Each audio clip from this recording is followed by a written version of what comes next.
Hello, everybody. How is it going on this great Saturday? Took me a second to realize what day we're on. It's a constant cycle. It's a constant cycle here on the Manic the Mechanic channel. But I am joined once again by Glitch Poachers, and we're talking about Idubbbz. It's not even like we recognize that it's 2024 anymore, right? Yeah, Glitch Poachers is still here. I'm still here. Yo. We're still talking about Idubbbz. It's 2023 all over again. Yeah, but how is it going, Glitch Poachers? It's going pretty good. Yeah. Chat, how we doing today? Yeah. Shout out to Glitch Poachers. Yeah, he is still active and alive and making videos soon. Yeah. Trust the plan. Things have been a little bit slow to start the year, but I've got some things that I'm working on that I feel really good about. It's just taking a little bit, but don't worry, we're gonna be jizzing on the haters. Why you gotta say it like that? Okay. It just came out like that. I don't know. Yeah, okay. It's been a horrible mistake bringing him on here, actually. I disavow. So we got another Idubbbz thing to talk about. Idubbbz in 2024. What has he done in 2024? If you want to talk about people that are inactive in 2024, right? Idubbbz. Actually, okay, when was the last time Idubbbz uploaded? Let's see. Right. Idubbbz. Let's see. One day. Oh, he he literally uploaded a day ago. Never mind. I hate that face that he's making. Oh my god.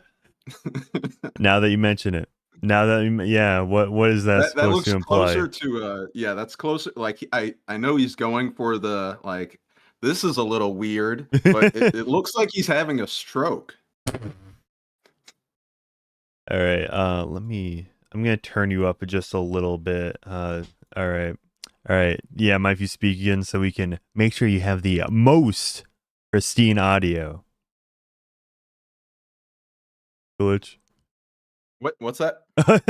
No, I'm just adjusting the audio levels, making sure everything is even. So before we get into this video. That's what I thought you were saying. Is everything okay on my end? I think it's more on my end. I just need to add a little bit of gain. Sure. Add a little bit of gain to your thing. Yeah, okay, so I'm pretty sure. Yeah, it was his first video in 2 months. So basically, I think I even told Idubbbz to do this. Not personally, but I probably said this on a stream that after these videos, right? Idubbbz should just spam upload to run away from from any sort of controversy or anything, right? Just like I mean, he did go on a tangent there for a little bit. He was trying to do these weekly uploads. So yeah, he did. I mean, maybe it's that. Maybe he was just really trying to break back into things. But I don't know. I feel like I'm looking at these videos and I'm like, what is the value here? I don't know. It's trying to be like usual the Poggers community that his wife loves so much, like Jay Schlatt. I'm pretty sure Jay Schlatt makes somewhat similar content to this, but yeah, it definitely has like almost like a BreadTuber's second channel kind of vibe to it. Ooh, you got him there. Okay, I just realized what the issue was here in the audio. Well, I'm actively doing it as okay. Okay, I'm pretty sure you should be good to speak now. You should be all good, I think. Yeah, just say something just to... What is cart narcs? Cart? Oh, is it like people that narc on you for not returning your cart? Is that what it's supposed to mean? Yeah, I'm not sure, but chat is invested in the cart narc discourse. The cart narc. Nice. Yeah, but that is not actually what we're talking about today. We did not, see. I actually scheduled this, or I don't think scheduled, but I had this in the plans before Idubbbz upload this new video because somebody you may be familiar with, Samuel. he uploaded this documentary. I think he's been hyping up for a couple of months at this point. But the tragedy of Idubbbz, was his downfall deserved? But I'm going into this blind. He was in chat earlier. I'm not sure if he is still currently in chat.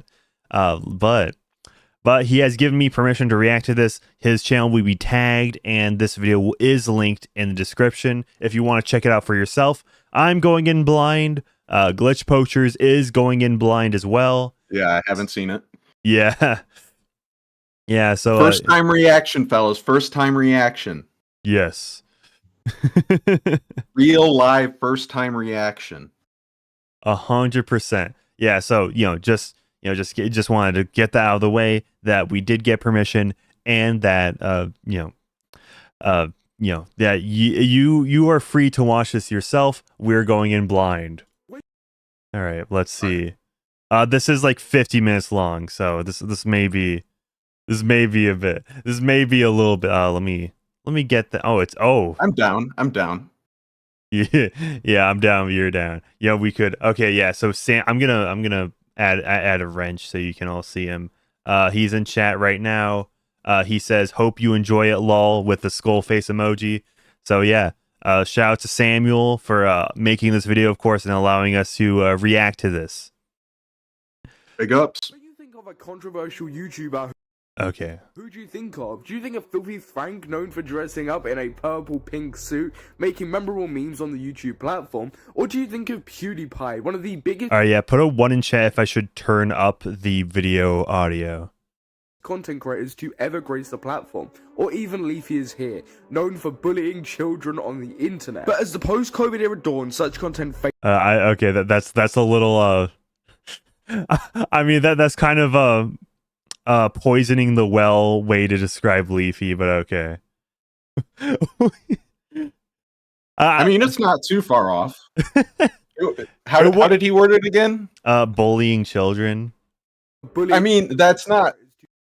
It wasn't exclusively children. That's the thing. Okay. It wasn't exclusively children. Like, Leafy just found a video, right? Just kind of, dunked on the video. Right?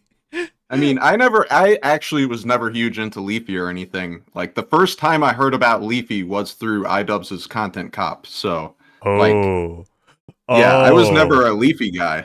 Dang. Yeah, the reason the whole Leafy thing worked so well is because they had such a crossover in terms of audience, right? It's like that's what kind of, quote that definitely kind of killed Leafy's channel for a bit, because I remember he was still uploading into 2017. Obviously, that's when the adpocalypse happened. That's when he got demonetized on just about every single video, and he kind of left in 2017, came back at just about the right time. And honestly, I think him leaving kind of built up the appetite for him to come back. And, obviously he did it right when Idubbbz, defended his girlfriend for making OnlyFans, which I'm sure this documentary will go into. I'm sure it will. Sure. All right, and I think I do have the video volume up, so it should be all good. Yeah. Is here, known for bullying children on the internet. But as the post-COVID era dawned, such content faded. YouTube's strict monetization policies reshaped the platform. Edgy creators had a choice, evolve or fade away. Filthy Frank became the respected musician Joji. PewDiePie's content shifted and now he enjoys a quiet life in Japan. Leafy attempted comebacks, but after repeated bans found refuge elsewhere. As many saw the end of the controversial... Dude, Leafy's Twitter was it was wild. Leafy followed me on Twitter before he got banned, therefore he should be unbanned. Right? Simple as. Simple as. YouTube era. I remember he was definitely like rage baiting the fuck out of his Twitter posts. Oh, it was hilarious, dude. Yeah, like I think that's funny, don't get me wrong, but it is blatant rage bait. That is what it is. Yeah, and then he would talk about the response on his stream, which made it even funnier. Wait, okay, by the way, speaking of Leafy, yeah. So this my ultimate cut compilation 2023. It released 10 days ago. It was for some reason it just blew up out of nowhere in the algorithm. Now it's like my 4th most viewed normal video. Nice. I think that's hilarious. But if it's been out for 10 days so far. I think just today somebody commented mentioning that there's a disproportionate amount of Leafy clips in here. And I was just, I was literally just like going. Most of these clips were already on my PC because I covered most of this, like the Destiny, Sneeko. I had to download a lot of stuff when it comes to like Will Smith. But yeah, right. I think what I remember of that is that Leafy was like just openly streaming like, the Fansly stuff from Molina or something like that. Yeah, I did. Yeah, I did include that. Good. I did include that in this compilation. That was a pretty good bit. I'll give him that. For real. Relevant. I mean, I disavow, of course, but you know what? If it's for the content, then you know what? YOLO. Enter Ian Jahoma. Oh, and Scurvy Rum in chat says, at Manic, your cut compilation came out on the day I moved into my new place. Congratulations on moving out. Congrats. Idubbbz or Idubbbz TV rose to fame through series like Kickstarter Crap, Bad Unboxing, and notably Content Cop. This series, amassing over 300 million views, made Idubbbz a household name for critiquing other creators. While celebrated by many, Idubbbz wasn't without controversy, having ties to both Filthy Frank and PewDiePie, who were a part of the edgier YouTube landscape. But as YouTube evolved, so did Idubbbz, often in ways... Yeah, I mean, I understand, like, it's not the main point, but I don't think PewDiePie was as directly associated as Filthy Frank, but it was definitely like come 2017, he slipped up. He did one joke. So the famous bridge incident. Yeah, there is that in mid 2017, but it was like more like at the beginning that kind of started it. That why everybody hates, because he paid some like he did a Fiverr video, and one of the bits in the video was he paid this like Malaysian like dude or something. Okay. Oh, I remember this. Yeah. Yeah. And it was like, and the point of the joke in the context of the video was, hey, let's see how far we can push this. How far are they willing to go and what they're willing to say for money? Right? Yeah. Yeah, it's just, that favoured him, though not always. In this documentary, we're journeying through Idubbbz's rise, transformations, and low points. Without further ado, I am Samuel, and this is the tragedy of Idubbbz. While much of Idubbbz's personal life remains shrouded in mystery, it's established that he was born on October 1st, 1990 in California. His upbringing occurred in Southern California trailer park alongside his older sister. No, okay, is one of these people here Idubbbz?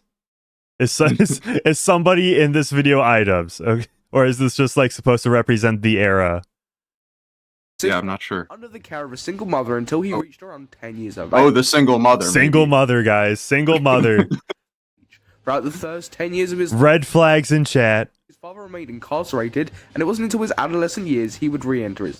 Dude, the funniest part is that both Idubbbz and Leafy's fathers were both like imprisoned at some point.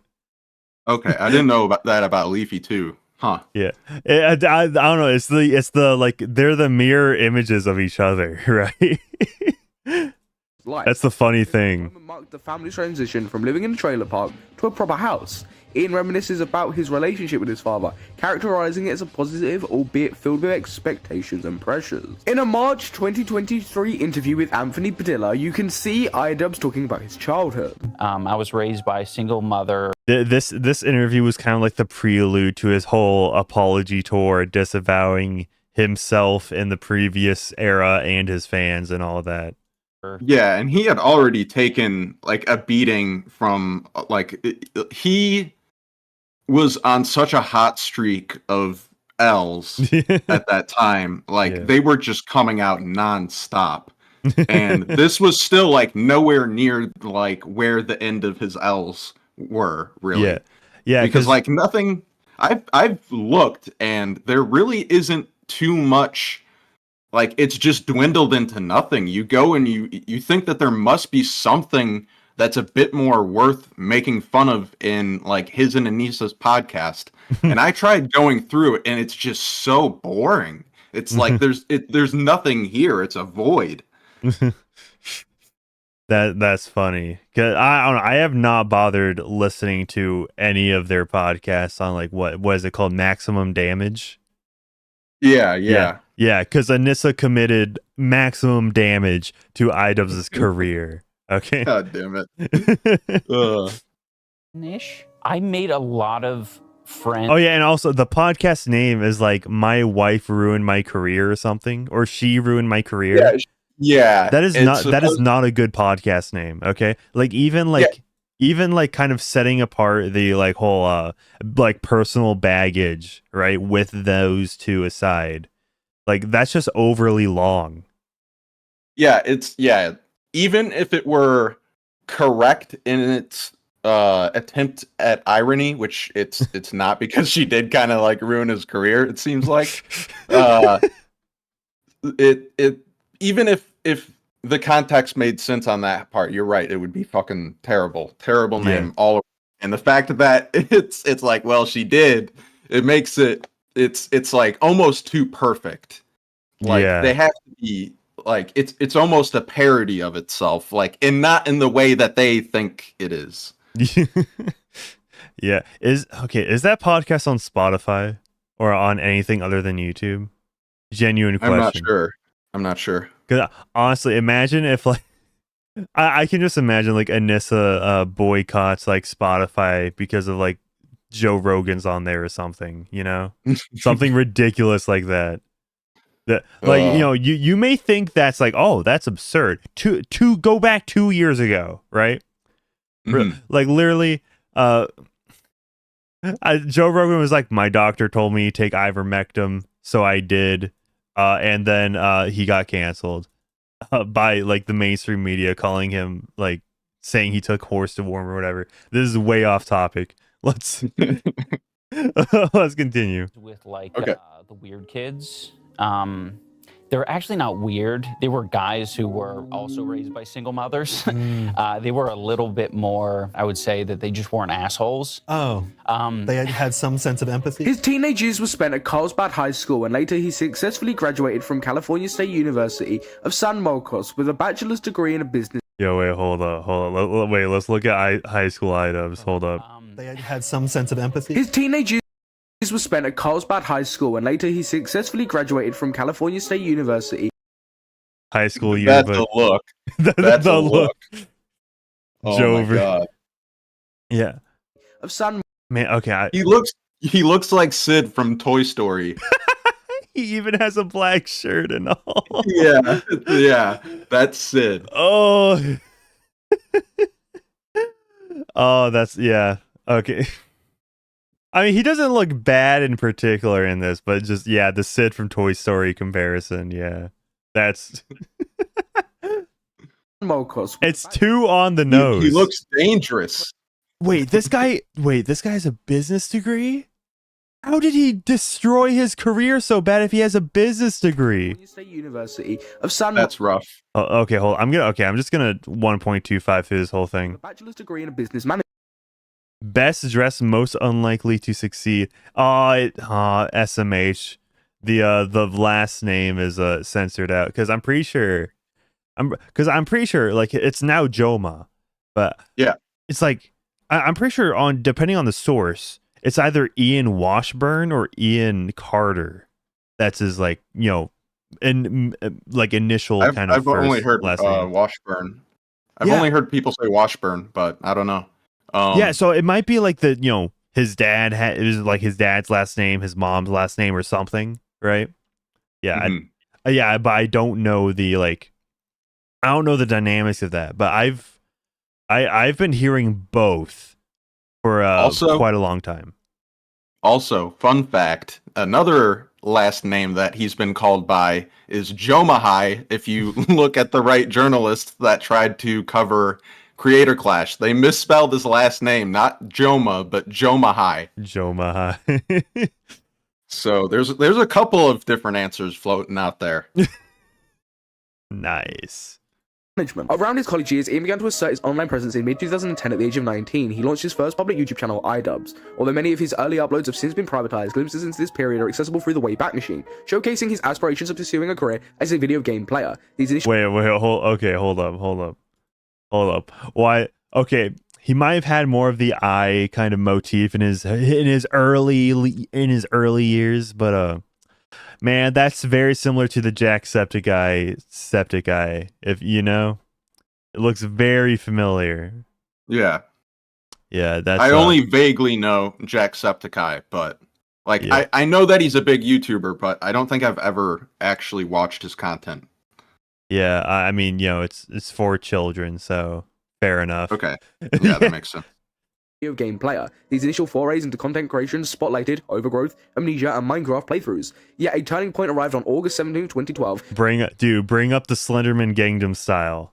when Ian commenced with a new channel, Idubbbz TV. This change was reportedly fueled by his frustration over the inability to monetize his content. Initially, he continued Wait. Okay, I feel like I need to go. So he had an initial channel that was just called Idubbbz, not Idubbbz TV. Is that what you're telling me? Yeah, I didn't know that. Yeah, dude. Samuel knows some. He went down to all the research. He found everything. Okay, Yeah, this is very interesting. Idubbbz' like initial start at YouTube, because what most of y'all see is like after somebody's already successful, right? You don't see the grind. You don't see the blood, sweat, and tears when it comes to being a niche internet micro celebrity. So yeah, I wonder because obviously there's a lot more content to compete to nowadays compared to like 10 years ago, and it's kind of difficult to keep up because you have to add those Zoomer subtitles and everything now. If you or else like the Zoomers kill your watch time. producing gaming-focused content on his new channel. However, Ian soon recognized the need for a different approach. To foster a steadily growing audience, he embarked on the path of infusing his content with his own personality, making his videos more engaging and distinct. Interestingly, some of Ian's older gaming uploads transformed into inside jokes within the growing Idubbbz fanbase, with the infamous Slenderman gang. Yes! Slenderman Gangnam Style! Yes! Example. The shift towards Wow. content in the form of gaming news crap, where Ian shared his opinions on upcoming game releases and gaming news. This show, less formal yet creatively fulfilling, serves as a precursor to what would later evolve into Kickstarter crap. In the debut episode of Kickstarter, Yeah, honestly, okay, that's like multiple YouTubers who used to do gaming news that just kind of fell off, right? Because there was the Boogie2988. I'm pretty sure he did gaming news quite a few years ago, but he used to do it. Okay. Review Tech USA, who he announced that he's going to be stopping and quitting that on his main channel, which that's a really dumb move on his part. But let him know what's best for his business, what's the most creative SaaS, But yeah, I get it. I understand why he wants to move on. If you really just, because there's a lot of people that'll just look up gaming news, right? And if you deviate any further from gaming news, they just they'll just click off. They don't like you, right? Yeah. Because you can't be funny. They just want the news. They don't want your personality. So Yeah. I do enjoy the Kickstarter craps. From what I remember of them, it's been a minute. Yeah, because for me at least, and this is something, because like criticism as entertainment is something that I really enjoy.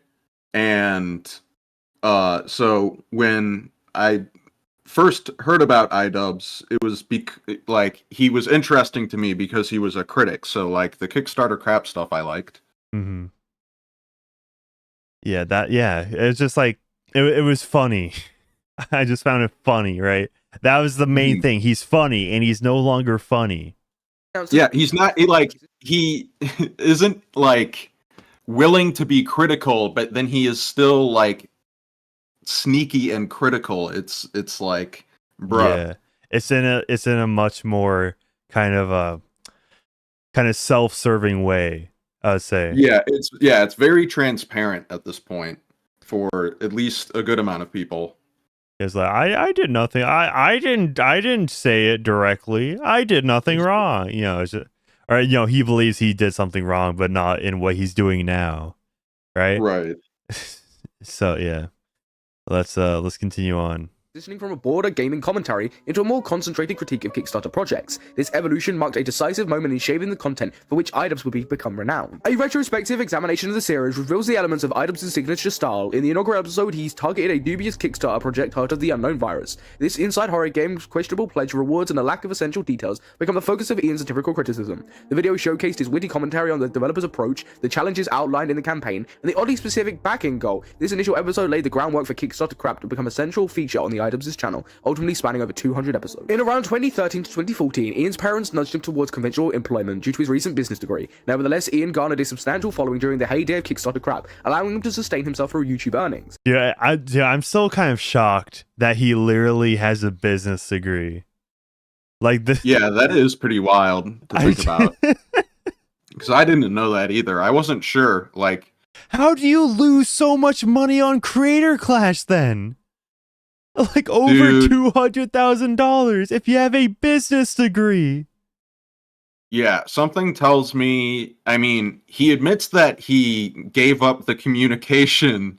You know, I don't want to point the finger at Anissa every time, but, you know, it fits because he was regulating the, like, communication amongst the fighters to Anissa, right? Mm-hmm. So, like, maybe she had, like, the finances of the event, like, somehow was, like, her responsibility too or something. I don't know. Yeah. Yeah. I feel like definitely on that second one, she probably got more power, right? That's what I would imagine. That's just my interpretation of it, how things went down. That after the first Creator Clash, there was, I'm pretty sure Bungie described it in his video on Idubbbz or on Creator Clash in general.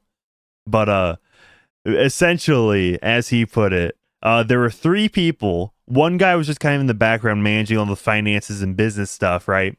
Well, Anissa and Idubbbz were more out there. But after the first one was so successful, Anissa just got, probably Idubbbz too, got so ahead of themselves. They were like, oh, we can just take full ownership, take full control. Mm-hmm. It's like, oh, yeah. You go do that, buddy. And then before the PR disaster, apparently Fox was willing to buy them for like 7 figures, they were saying. And that opportunity is definitely out the window because people do not have the same perception of Idubbbz as they did like a year ago. Oh yeah, 100%. Should have just taken the money, honestly. Should have just taken it. Yeah. This pursuit aligned with Ian's desire to evade traditional employment. According to Ian, in an interview with Anthony Padilla, Ian stated, "My whole goal, to be honest, was to just make enough to live on. I did not want a normal job." Notably, Ian's journey involved juggling multiple jobs, including a stint at Gap and later... So, okay. This makes me think that he was kind of thrusted into college by his mom, most likely. But, by his parents. That's kind of the interpretation I'm getting of that. Because... Mm-hmm. You don't just like get a business degree. It's like, oh, bro, I don't want a normal job, actually. That face he's making in that still frame. Yeah. Oh man, that's funny. Lego theme park to support his pursuit of content creation on YouTube. His engagement in other YouTube ventures led to the creation of Bad Unboxing on August 6, 2014. In this series, Ian explored and reviewed low-quality or unconventional items purchased online. Alongside Kickstarter crap, Bad Unboxing emerged as a defining pillar of Idubbbz TV's channel. Despite the diversification, Ian's early aspirations of YouTube gaming stardom saw a separate channel, Idubbbz Games, created on April 21st, 2015. This endeavor, however, eventually tapered off as Idubbbz finally embraced his newfound niche. Achieving the milestone of 100,000 subscribers in May 2015, Ian's path to success was marked by persistent experimentation and change. His journey stands in stark contrast to the rapid rise of many contemporary YouTubers. Yeah, dude, I don't think you could kind of experiment as much as he did back then in like 2014, 2015. Yeah.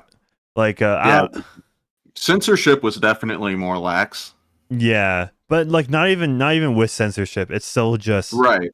It's still about like you're expected to do a very specific thing, right? And you probably shouldn't veer off that much. That's why because Idubbbz would do the bad unboxing and Kickstarter crap and content cop, which there is kind of an underlying kind of through line throughout all of them. Yeah.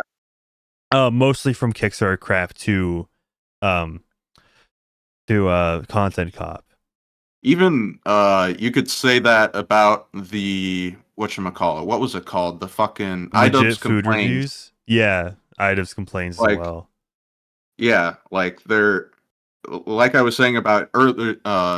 I brought it up earlier. The like critique is entertainment. Like that's what most of his channel was, even though it was Yeah. like different forms of critique and whatnot.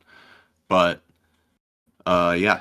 Yeah, it has its own life, breathed life onto itself, where it's not just like generic kind of static video essay that's mostly just kind of, you know, plot summary. It's like, okay, guys, this is this is what happens in scene 4 of this route of this obscure VN that I bought 5 days ago.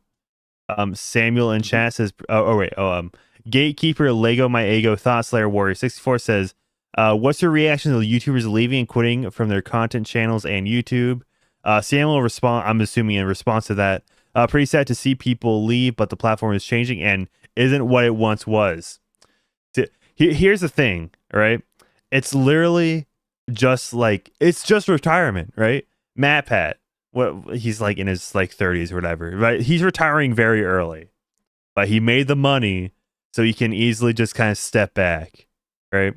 Yeah, because he's been doing it for over 10 years. Like, nobody's really sad when, you know, John the engineer retires at 60, right? Like he's an engineer, but thing is there's the social aspect to it, the parasocial even, if you will, where it's just like, oh yeah, you got attached to these people, and right. now Yeah. you get to see them go.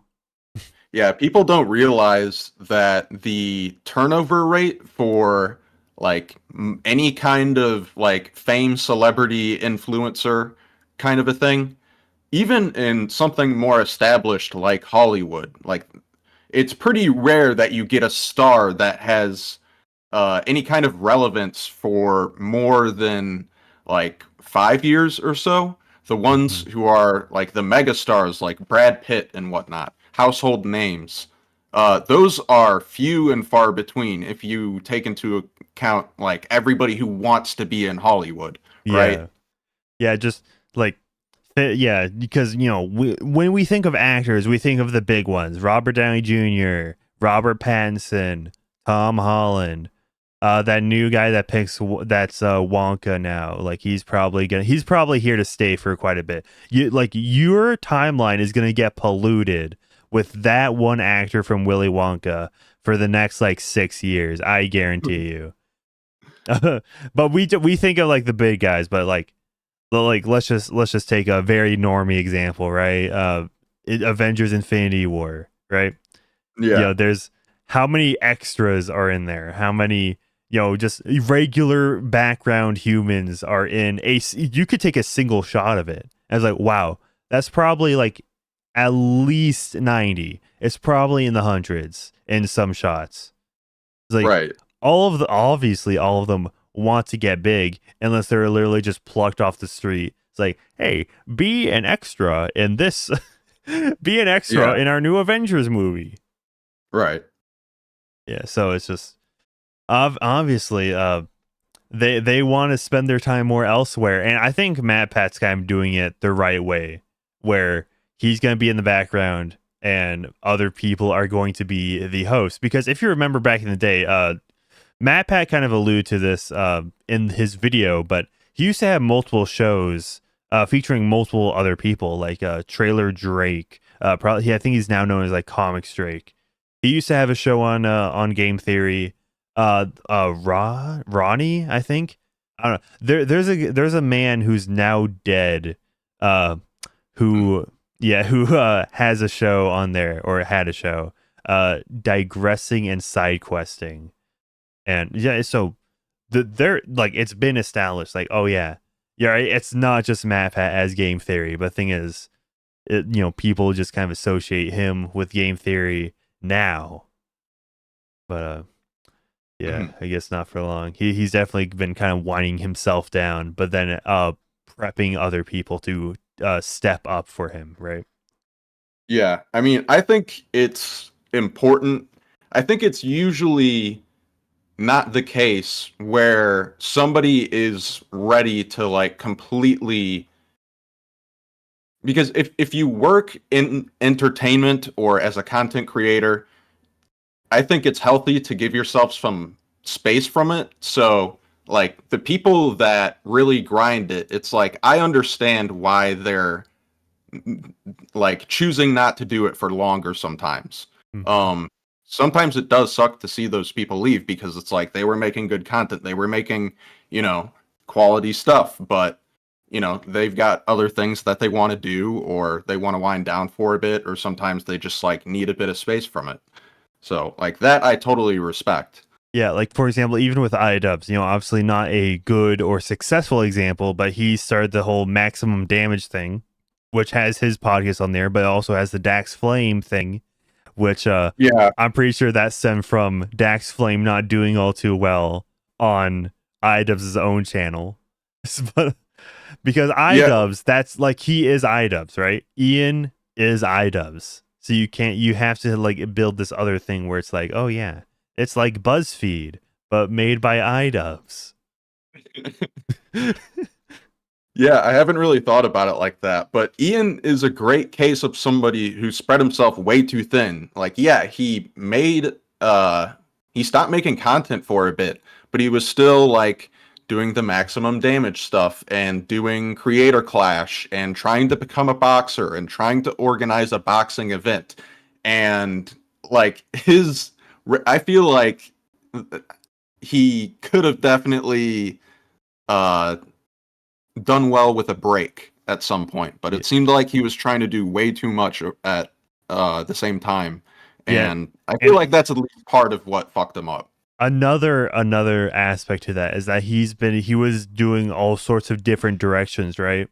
Like in 2019 when he did that airsoft fatty. Airsoft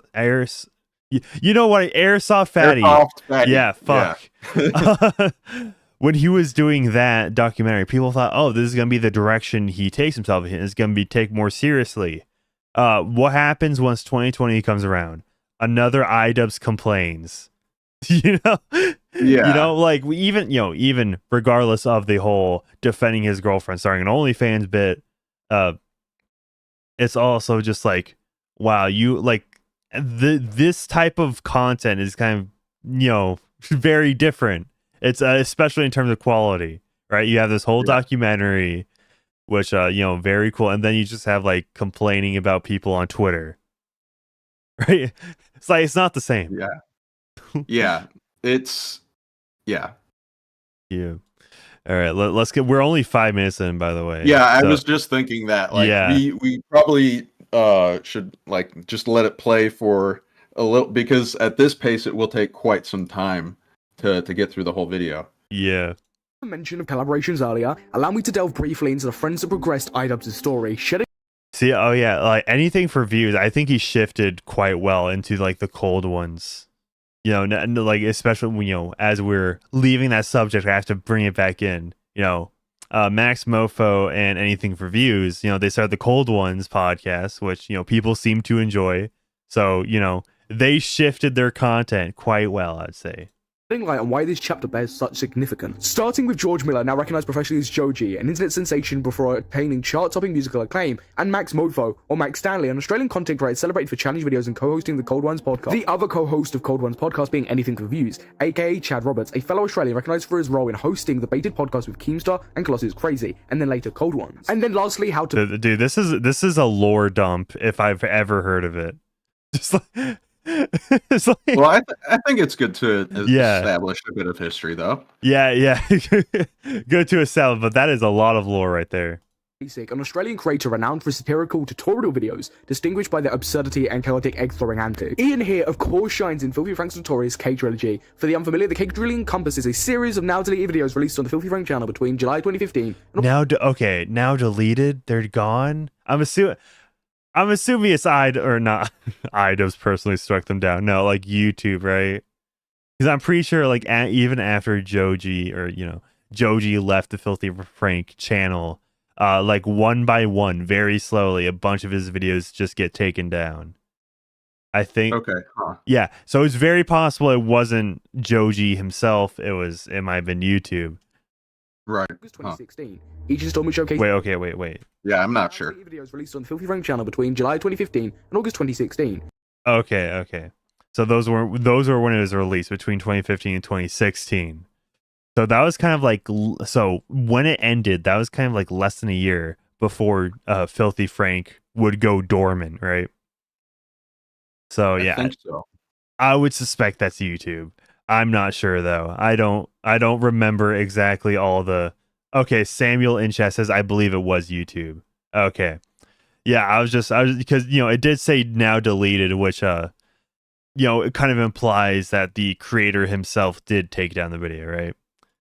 Each installment showcases Filthy Frank and a special guest cooking cakes in bizarre and repulsive manners, including the incorporation of bodily fluids and hair as ingredients. Idubbbz would feature in several more Filthy Frank videos, but Idubbbz' presence in the Filthy Frank saga spanned a relatively brief period. It signified the inception of a series of prolific collaborations, yet this chapter merely marked the beginning of Ian's ventures. His subsequent collaborations with George, Chad, and Max in the mid-2010s would eventually be Eclipse, his most defining creation in a series that would reshape the Idubbbz identity. Thus far, we've delved into the story of Ian and his immersion into the world of Filthy Frank and others, but what lay ahead was the content cop. From 2015 to 2016, YouTube experienced what many term its golden era. The platform was marked by limited restrictions and minimal concerns about demonetization and media attention. Video uploads happened freely, leading to diverse content ranging from Filthy Frank's edgy humor to blatant sensationalism. Concurrently, drama and commentary channels gained traction, with icons like Keemstar and Leaf at the helm. The YouTube community was engrossed with discussions about creators' actions, which had widespread implications. Like for as much kind of nostalgia I do have for this time, I do kind of think, like, I think there was a how do I say it? And this may kind of sound like may kind of sound weird coming from me, but there was a Pandora's box that was opened. That was like, oh, you can just kind of talk about other creators, and that's kind of a valid way to like gain an audience on YouTube, right? Which I know that's kind of what I do, right? But like, I remember when Angry Video Game Nerd and Nostalgia Critic had beef. That was like that was kind of groundbreaking for the internet, right? And then they ended up doing a collaboration in real life. It's like, whoa, a crossover, Right. you know? In this environment, Content Cop was born. The series began with a straightforward yet unique concept. Ian as Content Cop wore a police uniform, critiquing and poking fun at other content creators and genres for subpar content or dubious actions. Each episode started with a familiar intro skit, underscored by Otis McDonald's Otis McMusic. The first episode of this series highlights. Yeah, dude. Otis McDonald. If you ever wonder what kind of music you hear in the background of some YouTube videos, like there's Kevin McDonald, but there's also Otis. What? I forgot what the last name for Otis was, but yeah, like he makes a surprising amount of songs that I was like, oh, this was by him. Like, yeah. So shout out Otis for copyright-free music. At that time. Nice. In this video, a lot of the tropes that you can find in Content Cop start here. Your goal was to outdo everything the other reaction channels were doing? So you looked at the Fine Bros reaction channel and you said, yeah, I could do better than that. I'll show the video in its entirety rather than just showing clips of it. That's where the Fine Bros are fucking up. Interestingly, the episode presupposed viewers' knowledge of Jinx, emphasizing Shout out. Jinx, yeah. Oh man, dude, like I hope Jinx gets reparations. That's really what my entire goal and agenda on YouTube. It's all been for gaining an audience and then shilling for Jinx, trying to get him reparations. Dude, imagine how many views Jinx would have got if he just reacted to Idubbbz content, right? Like the apologies. Like, imagine there's like the 3 videos, right? The Froggy Fresh drama, the apology video, and then the creator clash losing $250,000. Yeah, the $250,000 drop was such a legendary moment. Yeah, dude, it was.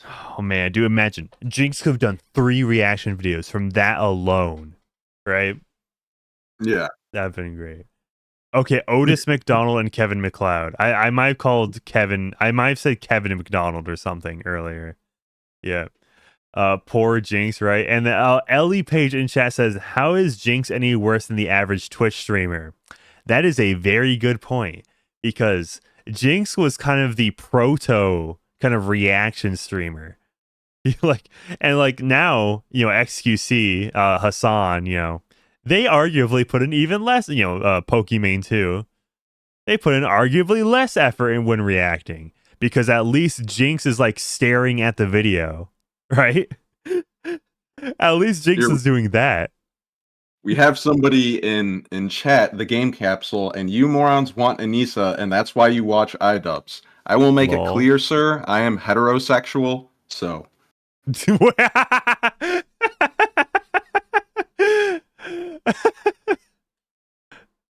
All right. Glitch Poachers sexuality confirmed. By the time Ian covered Jinx, creators like I Hate Everything and Jack's Films had already discussed him, making Jinx well known. Content Corp's distinction was its humorous take on critique. Although it didn't reveal groundbreaking insights, Ian kept it engaging without dragging it with long introductions. The episode seamlessly combined information and humor, using precise references to enhance comedic value. After this point, Content Corps became a staple of Idubbbz' channel, each being more iconic than the last. The name Daniel Keem, commonly known as Keemstar, has been a prominent fixture in the commentary community since its early days and continues to hold relevance even today. Most recognized for hosting the internet pop Man, I wonder whose voice this is. culture news show, Drama Alert, Keemstar faced what many consider to be a low point in his career during the year 2016. This period saw Keemstar embroiled in a series of controversies and conflicts that left a lasting mark on his reputation. Do you remember how like wild some of the Keemstar like accusations got in 2016? Like I'm pretty sure I know the Grady Underay. Grady Underay tried to like say that Keemstar was a PDF file and that he like SA'd his girlfriend or something. Damn. Okay, Yeah. I didn't know about that level of like. I'm pretty sure both of those claims were completely unfounded. But just imagine. Imagine, right? Those same accusations, instead of Grady Underay, it's like Pokimane or something. I don't know. So somebody who like, you know, has clout in 2020. And then she says the same thing. That could have destroyed, you know, wait until after like the whole H3 content nuke stuff dropped. That could have actually kind of destroyed, but you know, to be fair, Keemstar kind of is like, he's a roach in the sense that you can't get rid of him. Okay, yeah. The whole Keemstar is a rat was a thing. Yeah, that was also a thing. Yeah, it was like, oh man, dude, it's crazy. It was so crazy. And he just, yeah, it's like, obviously, I'm pretty sure he's mostly on Snapchat now, which is also kind of weird thinking about. I don't tune into Dramaler on Snapchat, so maybe I should. Maybe that'll get me all the good video ideas, right? Because he probably covers all like the TikToker and like Instagram drama stuff on Snapchat, I'd imagine. Which, you know, Man, during the Keemstar show, I was starting to have a better perception of Keemstar, but then the falling out with Salvo, it just Jover. hate to see it. Jover. Hate to see it, man. Salvo's a real one. But to better grasp the context, let's take a brief look at some of Keemstar's Those are Glitch Poachers' own opinions. He represents himself and not me. past controversies. Samuel in chat says, "Don't trust anybody above 20 who's on Snapchat." Yeah, look, that's good advice. He's probably making good money from Snapchat though, if he's like basically abandoned YouTube for it, right? Like, I'm pretty sure Dream kind of went into the whole Snapchat monetization stuff and the incentives, because like, you know, obviously Snapchat is a huge blind spot for not only me, probably a bunch of other streamers and YouTubers who aren't just like pretty faces, right? I mean, I am a pretty face, right? But you know, don't get me wrong. Yeah, I don't know shit about the way Snapchat works or how people are supposed to, like, I don't get it. Yeah, like, apparently, if you're trying to send pics, like, I get that, but to like use it as like, I don't know. Yeah, that beats me. I don't know. Maybe I need to start uploading my shorts to Snapchat. Maybe I need to get approved. I wonder how long until I get banned. Yeah, the Snapchat community is gonna love the Idubbbz commentary that we're gonna bring to the table. Oh yeah, dude, it's gonna be great. I can't wait. open up Snapchat. It's just a bunch of DMs. It's like, this is you're the toxic. real. Yeah, This is the real strat for real. All right, if you want to know how to hack it as a YouTuber, get yourself a Snapchat. I think you have to get like approved, so you probably have to have a like pre-existing audience to be on the whole Snapchat creator feed, whatever. But by the way, the way I'm gonna be completely real with these like 2 dream shorts. The reason I made them shorts, right, is because I knew the shorts would kind of leave my target audience, right, and it probably be a bunch of like 16-year-olds who hate Dream because they liked Dream 3 years ago back when they were 13, and they were cringe when they were 13. So of course Dream must be cringe, right? Okay, hold up. Dream. So all I'm saying is that this is just a very sophisticated way of rage bait. I said exactly what I wanted to say, but right, I just said those things in a format that I knew would get me the most pushback. All right, let's see. Yeah, so the top comment is people need to understand that just because you don't like someone, you don't have to attack them. Yeah, this person definitely isn't familiar with my channel. Let's see. Yeah, so okay, this person. No, they are not. Like, I literally am showing the screenshots of these accounts being deleted, right? Yeah. Accusers are deactivating on Twitter. Yeah, they're deactivating on. That's objectively true. So what do you mean, right? Yeah, I think. Oh yeah, I bet you he has. Stop trying to cover up stuff. Like, what am I trying to cover up? You think I'm getting paid by Dream? Yeah, yeah. It's so like disingenuous, right? But we have a bunch of very low IQ individuals determining Twitter discourse, and therefore it becomes reality. Yeah, and by the way, very perfect thumbnail for this Dream video, right? That has Jeffrey Epstein on it. Very epic. Thank you, YouTube. I hate how you can't choose short thumbnails on desktop, but you know what? At least YouTube picked a banger one.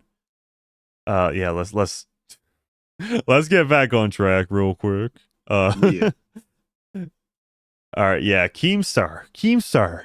W or L Keemstar? Put in chat. Is Keemstar a W or an L? Genuine question.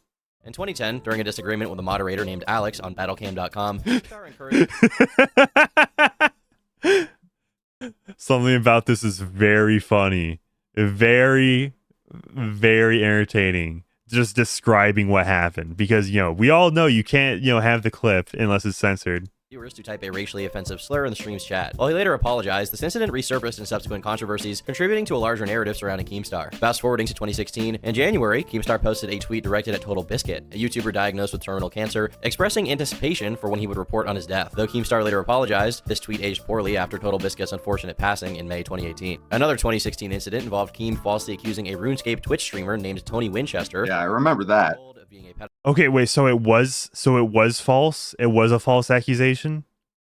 Yeah, it was I remember the excuse of the Drama Alert team was that he looked similar, but beyond just like being like, yeah, this guy looks like this guy, there was no verification whatsoever. It was just, hey, this guy happens to look like a guy who's in a registry or something like that. Yeah, I don't know. I feel like this, I don't know. I don't remember all that vividly. I feel like this guy ended up doing something later on, but I'm not sure. But you should take whatever I just said with a huge grain of salt. Pedophile. Keemstar confused him with a convicted sex offender named John Phillips. Okay, yeah. He's literally just describing it right now. Yeah. Could never get past the Tony stuff. Yeah, fair. Yeah, obviously when you're accusing some, false accusations, very bad. Very bad. leading to a damaging mistake. This misstep, while having innocent intentions, resulted in Tony facing severe harassment, despite him being innocent. Even after Keemstar apologized and Tony forgave him, the damage was already done. Though events like wrongly targeting an innocent streamer sparked significant backlash, a recurring pattern of controversy, apology, and temporary calm persisted. Given Keemstar's extended online presence, a treasure trove of his problematic moments was bound to exist, ready to challenge him. One of the first to publicly confront Keemstar's behavior was actually Ian, who released Content Cop Keemstar on May 5th, 2016. Around 3 months after his previous episode, the Keemstar Content Cop marked a substantial turning point for the Idubbbz TV channel. This video was actually the longest Ian had created at that time, with a goal of systematically critiquing and deconstructing Drama Alert and Keemstar as a personality. The video featured live-action skits, including Ian wandering through an empty sewer drain and destroying a painted gnome. Here are the key points from the video. Yeah, see, like, what's even more kind of impactful to the discourse other than just like the points itself, right? It's literally like the obviously like the Leafy Chin bit, the Keemstar gnome bit, the diss track for Rice Gum. Just like the memeable moments, that's what really cements like a content cop and what differentiates it from just your usual like, this guy is bad, right? Let's do some ruination tactics on this bad guy. It also was a bit more novel when, well, at least it wasn't as popular to do when he was still doing it. Now it's pretty common to see YouTubers talking about YouTubers these days, I guess.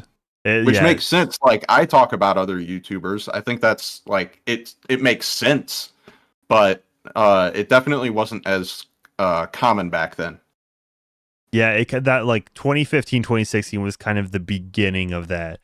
'Cause it might have kind of really started with like the obviously Jinx, but then like the Fine Bros started to copyright the word react, right?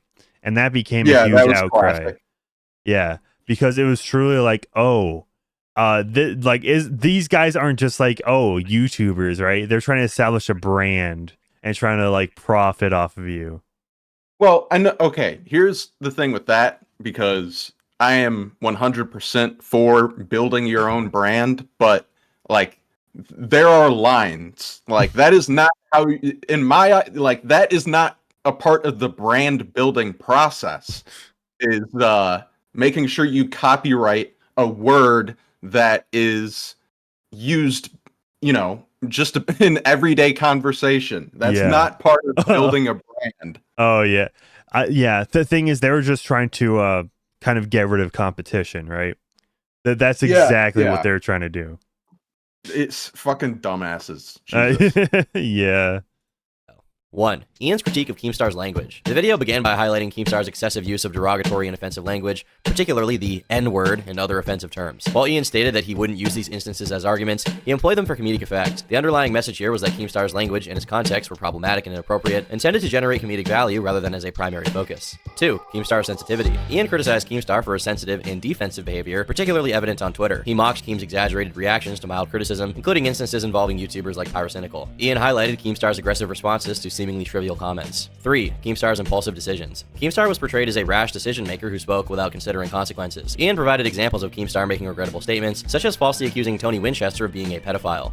Yeah.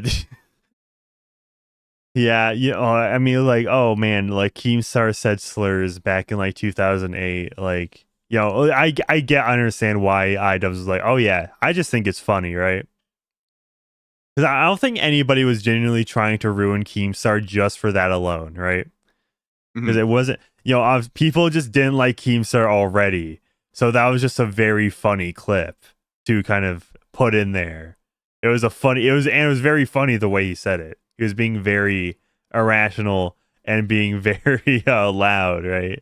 And loud equals funny, as we all know on the internet. Yeah. And it was like, I'm pretty sure Keemstar had this like his whole reasoning was that his personal Twitter was his opinionated Twitter, but the Drama Alert Twitter was like, just the facts, right? Well, now since now since I am a bit more familiar with Keemstar's presence on the internet, it's like, how much of that is him just memeing? Yeah. Right, for people to, because he definitely does fine with negative attention. He gets tons of negative attention.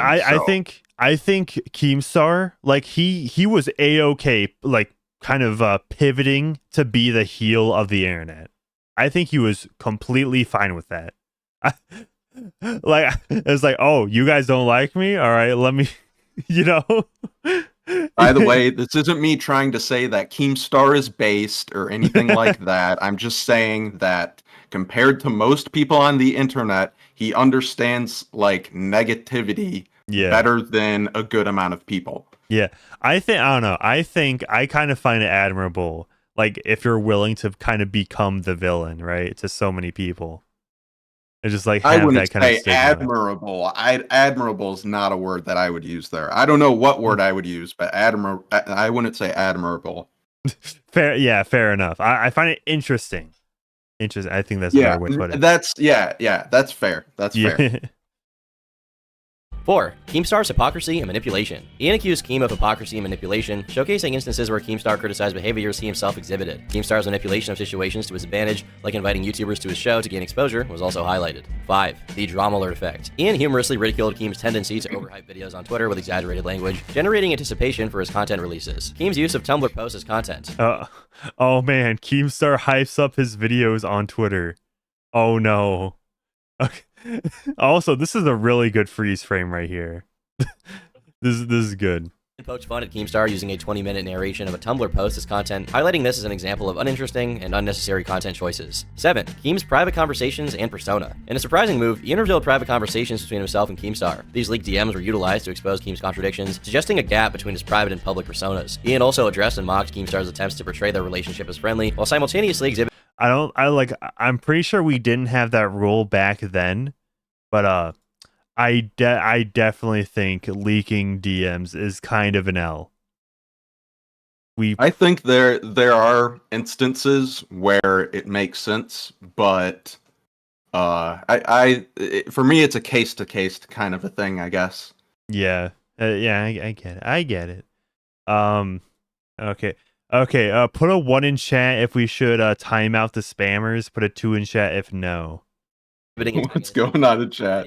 Put a 3. Put a 3 if we should just ban them permanently. With Ian delivering the now infamous. We got some combos in chat. Oh boy. Oh. I think this will be the first time I say it unironically and mean it. Kill yourself. 8. Musical parody. The video concluded with a playful montage of Ian and friends dancing and enjoying popcorn in a desert landscape. They shot a gnome painted with Keemstar's likeness using a shotgun, accompanied by a musical parody of Smash Mouth's hit song All Star. The modified lyrics mocked Keemstar's actions and behavior. The impact from this video was swift and considerable. It resonated with a large portion of the YouTube community, amplifying existing concerns about Keem's conduct during a challenging phase for him. The episode firmly established Content Cop as a series capable of taking down prominent YouTubers. Unlike previous subjects such as Jinx or the Fine Bros, Keem's case had a more substantial impact and was less divisive. This Content Cop episode sparked a substantial collective response, propelling Ian to greater prominence against the odds. Yeah, see, I don't think anybody is really willing to go after Keemstar. Or people definitely were willing to go after Keemstar. People definitely, like, it was kind of unanimously like, oh yeah, this guy's bad. Yeah, I don't think there were many people at all really standing up for Keemstar. Yeah, especially back then. It's funny. It's funny seeing how things change. It's very, very curious. I don't know. That whole dynamic that Keemstar had back then was very odd, because I remember Grade A, Under A, and Leafy kind of snaked him because they were friends, but then they weren't. It was a whole mess. Very weird. Marked a turning point in his career, significantly contributing to his large and devoted fanbase. In the months following the episode's release, Ian's subscriber count surged by almost 500,000. Concurrently, Keemstar's reputation and standing in the community significantly deteriorated. Nevertheless, Keem displayed a seemingly unaffected attitude from the outset, even finding amusement in the video and appreciating Idubbbz' content. Over the ensuing years, Keemstar remained entangled in controversies. Why am I still getting hate? The iconic video. Major feud with Ethan Clark during the pandemic. This dispute reignited debates over Keem's role in the tragic passing of Etika, who appeared on Keemstar's show shortly before taking his own life. Despite this, Keemstar managed to maintain a substantial. Honestly, I'm kind of mixed. I'm not sure. Obviously, this happened almost 5 years ago at this point, but it's been a minute, right? So I was like, I'm not sure if like Keemstar could really be blamed for what happened to Etika. Yeah, I don't know. Like, yeah, I mean, he definitely, from what I remember, he didn't help, but like Etika was definitely a loose cannon. Yeah. So the thing, I'm pretty sure Etika's parents like even said like, this isn't Keemstar's fault though. okay. So, yeah. But, Yeah, I do not remember the specifics on that one. Yeah. Platform and following. Although not universally as disliked as before, he continues to be a polarizing figure, underscoring. Okay. No. Okay. Just be very clear. I'm not pro Etika. Okay. I'm not pro Etika death. Okay. Let's be very clear. All right. Etika was a good streamer. He's like he actually had reactions when he watched videos. Okay. He was actually entertaining, unlike Twitch streamers today. It's just the way you said that. Yeah, I know. It's pretty good. Dude, I remember. Do you know the reason why he got banned from YouTube? No. Oh, okay. All right. Let me tell you. So, one night he just spam uploaded a bunch of porn. Oh my god! What a legend. Yeah, I'm pretty sure I'm pretty sure a lot of it was like kind of Rule 34 stuff. Yeah. I mean, I have a stance that is a bit more against pornography, but that's still pretty funny, so I can appreciate. Let's not speak ill of the dead right now, okay?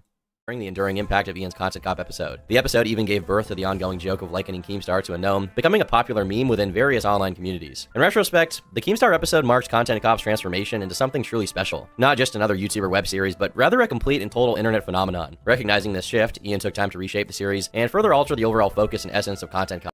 Yeah, okay.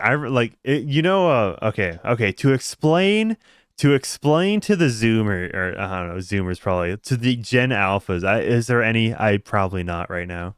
But just to explain, for those that weren't there to experience it, right?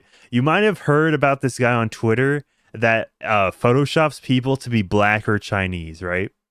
Yeah. So, that account in itself, right? Okay, it's funny, get the joke, right? But now on Twitter, it's a phenomenon. If you upload a photo, will you get pinged and will you turn black or Chinese? And it's kind of the same thing with Content Cop. If there's this YouTuber who's like out of line, signal Idubbbz, right? to make a Content Cop. It's kind of this, I'm finding similarities in like two vastly different things, but I think you guys get the point. Okay, I just started to hear you again. I'm not sure if that was on my end or what. Yeah, there might have been a connection issue through Discord. I think hopefully the stream's all right. Put a 1 in chat if you think the stream is healthy, right? If you haven't been buffering. Okay. The Unseen says hentai specifically. Okay. See, I'm not the only one who knows. All he had to do was keep up Content Cop and he would have been set, but instead he simped. Right? I mean, thing is, if you're still doing Content Cop today, right?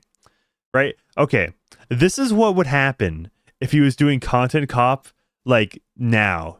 It would be so boring. It's like, imagine Content Cop Content Cop Sneeko may be funny, but he would probably go about criticizing Sneeko in the wrong ways, right? Like, he could have been a simp and do Content Cop. Like, reason.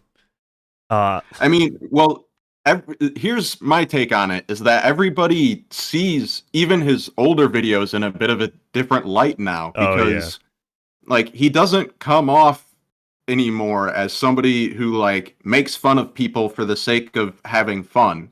He comes across as somebody who is like insidious, puppet master is the word that he used. Who did he go after most recently, right? Froggy Fresh and Sam Hyde. What were their criticisms of Froggy Fresh and Sam Hyde? They're sexist, right? That's literally it. So, and it was this like very serious tone, especially with the Froggy Fresh thing. Yeah, it was either like it was either they're sexist or some very personal grudge that could he couldn't just like kind of talk it out. Had to be a whole spectacle. Right. You copyright claimed my Kickstarter crap in 2014. 8 years ago from that point. But I pulled out 2014 from my ass. I don't remember the exact year it happened. But yeah, that's what I imagine it, right? If Content Cup was still going, even with Idubbbz going through his his character arc, it would just be boring slop, and obviously he would have to censor it quite a bit. It'd be like the fall of Angry Video Game Nerd, right? I think it'd be very comparable, or Game Grumps, or anybody who just kept going and fell off. Yeah. Yeah. And it doesn't seem like he has the same level of like piss and vinegar that he used to. So even if he wanted to make Content Cop, it would be very I think the energy would just be so non-erect, flaccid. Yeah. Okay. So let me address some chat. The Wicked Jakal says Content Cup Hassan Piker ? Well, thing is, Idubbbz is friends with Hassan Piker, so yeah. Yeah. Dude, oh no. So in 2017, like with that one not rap battle, but the diss track, it was like, oh, who did he have on that for that diss track, right? Boy in a Band, H3H3, PewDiePie. If he did something like that nowadays in a new Content Cop, it would be like him, Hassan Piker, and like Anthony, and like the Smosh guys or whatever. Anthony Padilla. God. Exactly. Mike Logan the Bike. Paul. Yeah, Mike the Bike in chat says it used to seem like he was having fun and he had a I don't give a feck attitude, but in hindsight he took himself seriously and thought he had legit power. Oh yeah, so true. Mr. Field, I'm gonna regret saying this. Mr. Fields was underscore terminated. Content Cop George Floyd. Yeah, like we need answers. Yeah, dude, we need Idubbbz to review the George Floyd porn tapes. Yes. In subsequent episodes, marking a new chapter in the series. With that, I hand the floor back to Kusari. This is I do think like as Content Cop kind of went on, it definitely kind of got more serious. That's kind of how I see it, because the obviously like the Jinx, the like tech destruction channels, right? It definitely wasn't the same kind of vinegar some of the later ones had, like Leafy and Tana Mojo and Rice Gum. Turkey Tom. Until next time, leave me alone. Yes, I am Kazari. A big shout out goes to Turkey Tom for joining in on the video. You can subscribe to his two channels at Turkey Tom and Tom Dark, both linked in the description. Now let's dive back into the world of Content Cop. Ian? Turkey Tom doesn't need your shout out, bro. Not trying to be a... Wait, Mike the Bike says, if anything, he would make a Content Cop Destiny. That would be kind of funny. But, I highly doubt. Dude, thing is, the things you can joke about Destiny for, he probably wouldn't be willing to say nowadays, right? Like, he couldn't include the Mel time. Okay, imagine if current day Idubbbz, right, did a Content Cop on Destiny and they include the Mel time clip. Right? How tone deaf would that be for Idubbbz of all people to call Destiny a cuck? See, that's the thing. Shoot. Fuck. I was gonna make a point, but I kind of forgot it. Damn it. Rip. Okay. So in defense of Samuel for shouting out Turkey Tom, I think that it's proper etiquette. Yeah. And so for that reason, I get it. Yeah. But I understand. I was being, friendly joke, all right? No hate intended. Yeah. Okay, all right. Let's continue on. We are currently less than 15 minutes through this. Ooh-wee. Mike the Bike says, well, he would make the points Hassan makes. Idubbbz would say he supports alt-righters and is secretly right-wing. Yeah, that'd be lame, right? That'd be very lame. post several other content cops. Idubbbz needs to make a content cop the way I like it, okay, guys? God damn. Yeah. But as content cop continued its evolution, it became evident that the time had come for Ian to unleash a video that would leave a last Oh, he just did the snot on the windshield. That's disgusting. impact on the internet. It was the moment when the full transformation of content cop was set in motion, and in the 8th episode of the series, Idubbbz chases black child. Ian held nothing back. Calvin Lee, better recognized by his online alias of Leafy is Here or simply Leafy, is an American former YouTuber and current Rumble streamer. He gained fame for his commentary, reaction, and drama videos. He's not even streaming on Rumble anymore. This came out for it. I don't think he even streams anymore. Obviously this has been in the work for a long time, but but like, yeah, even that very minute piece of this is a nitpicking. Okay, this is a nitpicking session, right? Adentum says Idubbbz tipster. Imagine a constant cover on tipster. That'd be so funny. Yeah. Samuel says, was purely just a credit. I got you though. Yeah, right. I'm being a funny little guy on my funny little streams. Effectively popularizing the gameplay commentary style, despite his guys. No hate on Samuel, okay, right?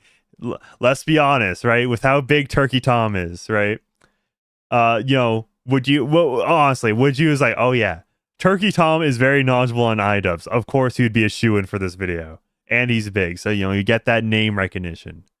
Right? I don't blame Samuel for including Turkey Tom. Content receiving heavy criticism, it propelled his ascent on YouTube and contributed to the rise of similar commentary creators. This genre continues to thrive among content creators. His influence reached far and wide, even garnering praise from significant YouTubers like MrBeast and PewDiePie. Ian's content cop on Leafy didn't just cover his content and break down his content, it also broke down Leafy's appearance. This content cop in particular is renowned. I'm pretty sure that was the reason that kind of got this one struck off of YouTube, right? It was like kind of like very much nitpick, or not nitpick, but going after Leafy's appearance and his demeanor, and how he always covers the chin, right? Yeah. Darkest Marlin says, content cop Jared Genesis. That is strictly my territory. Okay. Okay. Put a one in chat. Put a 1 in chat if I should do a diss track on Jared Genesis. Put a 2 in chat. If nah, put a 3 in chat if you don't even know who Jared Genesis is and you need to catch up on my lore. Jared Genesis is he's quite the character. Yeah, I'm going to start my own lolcow podcast just to spite Keemstar. It's going to have Jared Genesis, the amazing Lucas. I would consider him a lolcow. I've been, so since I made my amazing Lucas video, I made I kind of like pop into his disagreement day streams, seeing when I can kind of stream snipe him and kind of call in on stream. Bro, dude, I have the funniest clips of the amazing Lucas. I probably can't even say it on YouTube, but he said he was actually saying to like nuke Israel and then just like Wow. put all the black people in Israel. Oh, that's pretty amazing, Lucas. That dude, Oh, man. no, like, dude, unironically, unironically, I watch Amazing Lucas, okay? Or, like, he's just too funny. He has like actual opinions and not just like, establishment talking point slop. Now for not only breaking down Leafy's content and his gameplay commentary style, but also making fun of the fact that Leafy has no chin. Ironically, the chin joke being the main staple of the video and what the video is well most known for. Weak chin, their enemy is the profile shot. It ruins them. But I want to... Dude, okay. You wouldn't believe how much just like a couple of inches of bone does to a man and his appearance, right? If you have a very weak chin, just mew, right? That's all you gotta that's all you gotta do. You gotta mew, and we're Yeah, I feel like for a lot of people, it's like if they just lose a little bit of weight, then like even in your neck area, like I don't know much about mewing, but I know that when I'm thinner, like it shows in the face. Yeah. So that's just some pro advice from Alpha Male Strategies over here. Yeah, Adentum says lolcows are so untapped when it comes to content. So true. So true. Shout out Adentum in chat. show you this video in his natural environment and show you really how timid the Yo, okay, on my own lolcow podcast, like assuming I can even get Jared and Amazing Lucas to agree to go on a stream together, right? I'll see if Cyrax can. We'll see. poor guy is. We'll just get the most evil people in the universe onto one podcast. See what they scheme. Do you know who this is? That's Lisi is queer, bro. This is the boy himself. You kind of have to feel bad for Leafy at this moment because not only is his chin open to the public, but he has this fat piece of shit touching on him. Following Idubbbz' video, Calvin's Damn, that random guy caught some strays in that video. Yeah, like, okay. Idubbbz' video, Because not only is his chin Yeah, I mean, in this situation, right? It's a kind of very not very low resolution, but like, is that, you know, you can tell there's like a 2016 like low budget camera phone, and it's kind of hard to distinguish all the details, but you can get just kind of the right amount of, oh yeah, I know what's going on here. chin open to the public, but Yeah. he has this fat piece of shit I want to know the context behind this clip. Where did he get this clip from? touching on him. Following Idubbbz' video, Calvin's subscriber count began to plummet dramatically, resulting in a significant loss of 2,000 subscribers per day, according to Social Blade. While Idubbbz' video played a role, many speculate why Calvin's content had been gradually losing appeal prior to the video, and Idubbbz' video served as the final nudge. Dude, you know what Leafy should have done? Yeah, What? Leafy, all he should have done, right? Not take the video seriously. He should have just like chin reveal, right? That's all with a webcam. That's all I need to do. Just do a chin reveal. That's all I need to do, and just move on. That is quite literally what Leafy should have done if he really wanted to, like, you know, kind of either stop the bleeding or stop it from hurting more. I think that could have worked. I don't know. Yeah, put a 1 in chat if you agree. Put a 2 in chat if you do not agree with my assessment of this situation.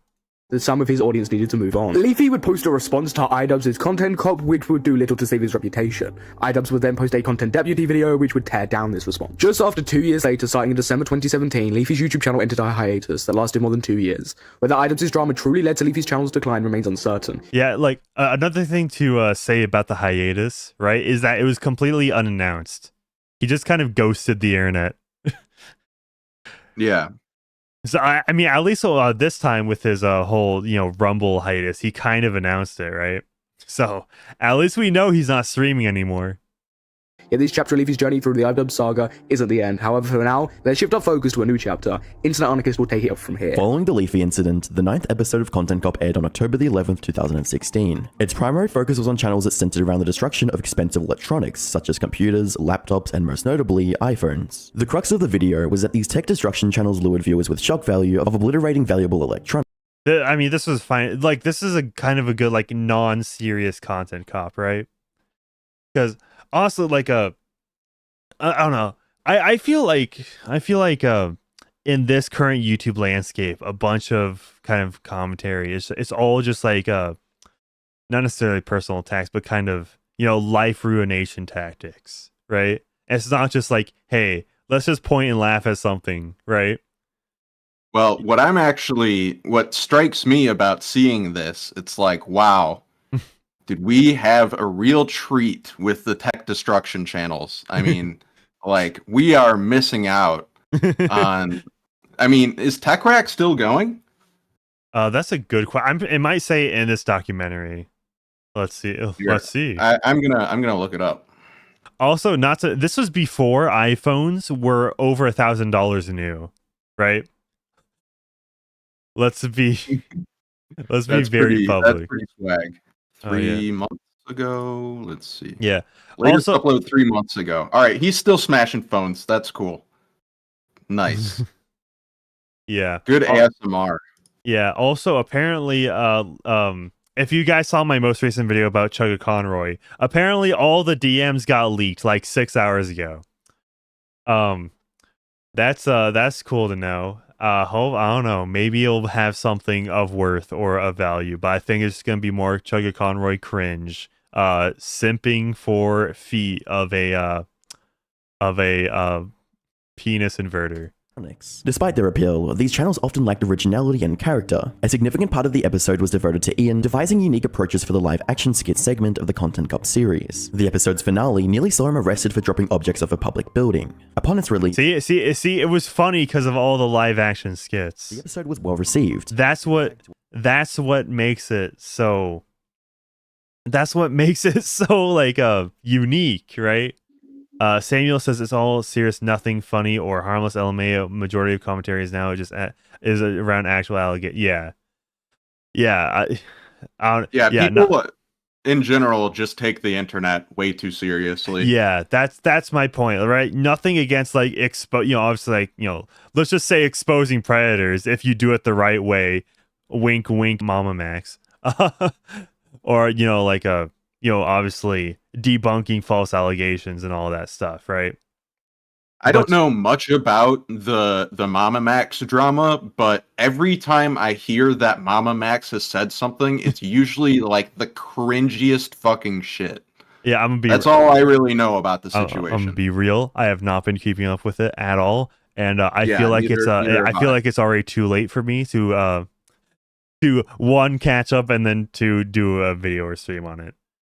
Yeah, I don't know. It just didn't really catch my interest. Like I usually stay up to date with the drama going ons of the internet, but I don't know, that one, it just I just didn't really dig into it. It just didn't really I wasn't biting at it. Yeah, nothing against people who are covering it.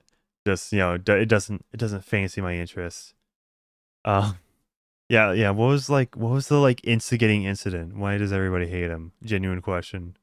Like I get he's I know now he's like striking down channels and stuff. But what was the inciting incident of all this? Yeah, that's the thing that I don't know. Like I see bits and pieces of the fallout, but I have no idea what actually fucking happened.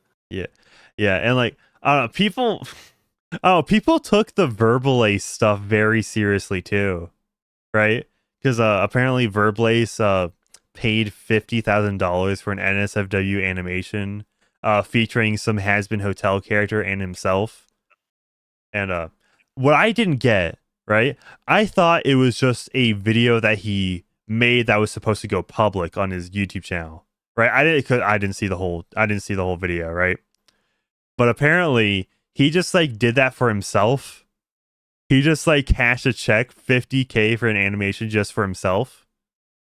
I don't know. Weird. Yeah, I feel like there's probably something. I know he responded. I haven't seen it yet. I don't know. Like people took it way too seriously. Like not trying to throw shade at all, but a Cheeto. He was like, I hope Verbalace gets divorced for this. It's like, whoa, buddy, whoa. That's pretty good though. Yeah, that's pretty good. Okay, Samuel says Maxie's most critical in a thumbnail to boost a grooming investigation called him out in a video for not covering the case. Okay, that's kind of funny. Was muted. Even today, most obviously kind of messed up because it's obviously like trying to make it seem like he's implicated in whatever's going on, right? But still, that is a very funny way to instigate drama.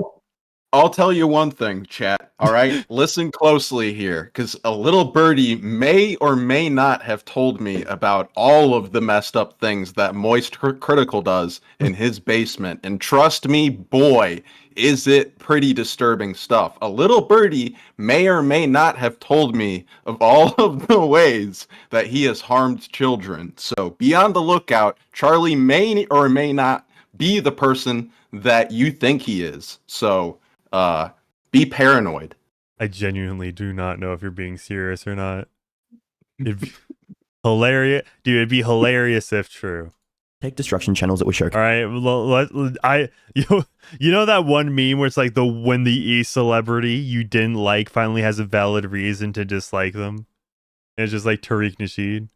Paste in the video. Me when Moist Critical gets exposed for keeping children in his basement.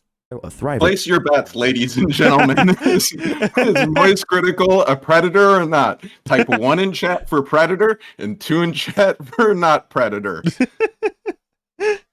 However, this chapter's primary subject isn't about tech destruction. Instead, let's turn our attention to Tana Mongeau. Tana Marie Mongeau, an American YouTuber, is renowned for her storytime videos. Boasting over 5 million subscribers and 900 million channel views, Tana's been both a popular and contentious figure. Okay. So I'm starting to think, because we have been live for about an hour and 40 minutes. Should we skip to the downfall section? I'm kind of thinking we should. It's up to you. Yeah, I don't mean, mind. yeah, obviously I don't it'll get, because I think we kind of all know what happens from here on when it comes to Tana Mojo or Tana Mongeau. Is that actually how you pronounce it?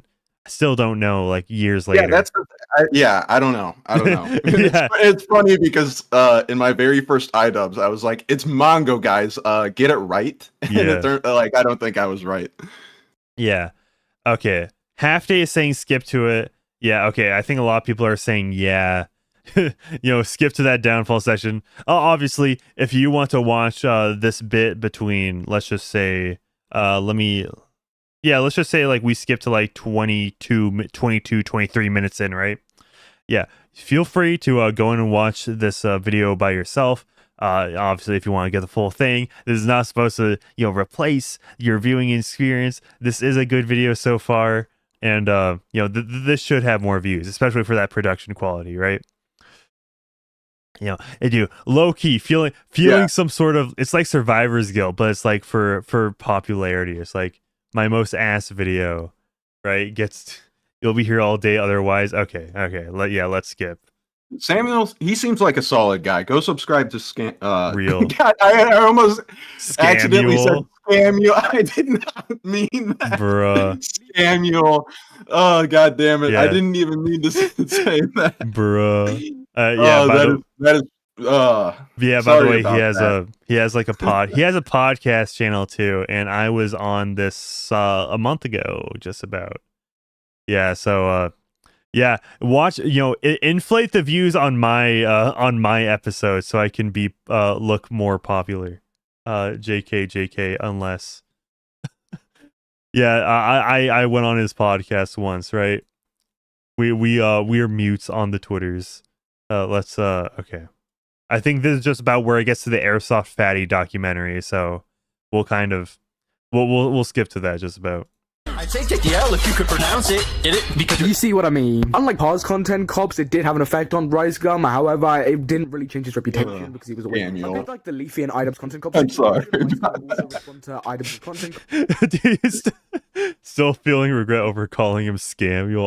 Almost. You stopped yourself in time. I was the most sincere mistake. And I can see how it's like, Glitch is trying to throw shade here. Yeah, it's so over. And Idubbbz would also respond to his response. The usual. However, this would be one of Idubbbz's last big content cop star videos for a while. In 2019, I don't think. Yeah, because after, I'm pretty sure, because I went through the Anissa Joma receipts. This was like probably 9 months ago at this point or something crazy. It's one of my more popular streams. Let me just show it visually on stream. But I remember there was Discord logs with Anissa Joma talking to like some people in her Discord server, probably like orbiters and stuff.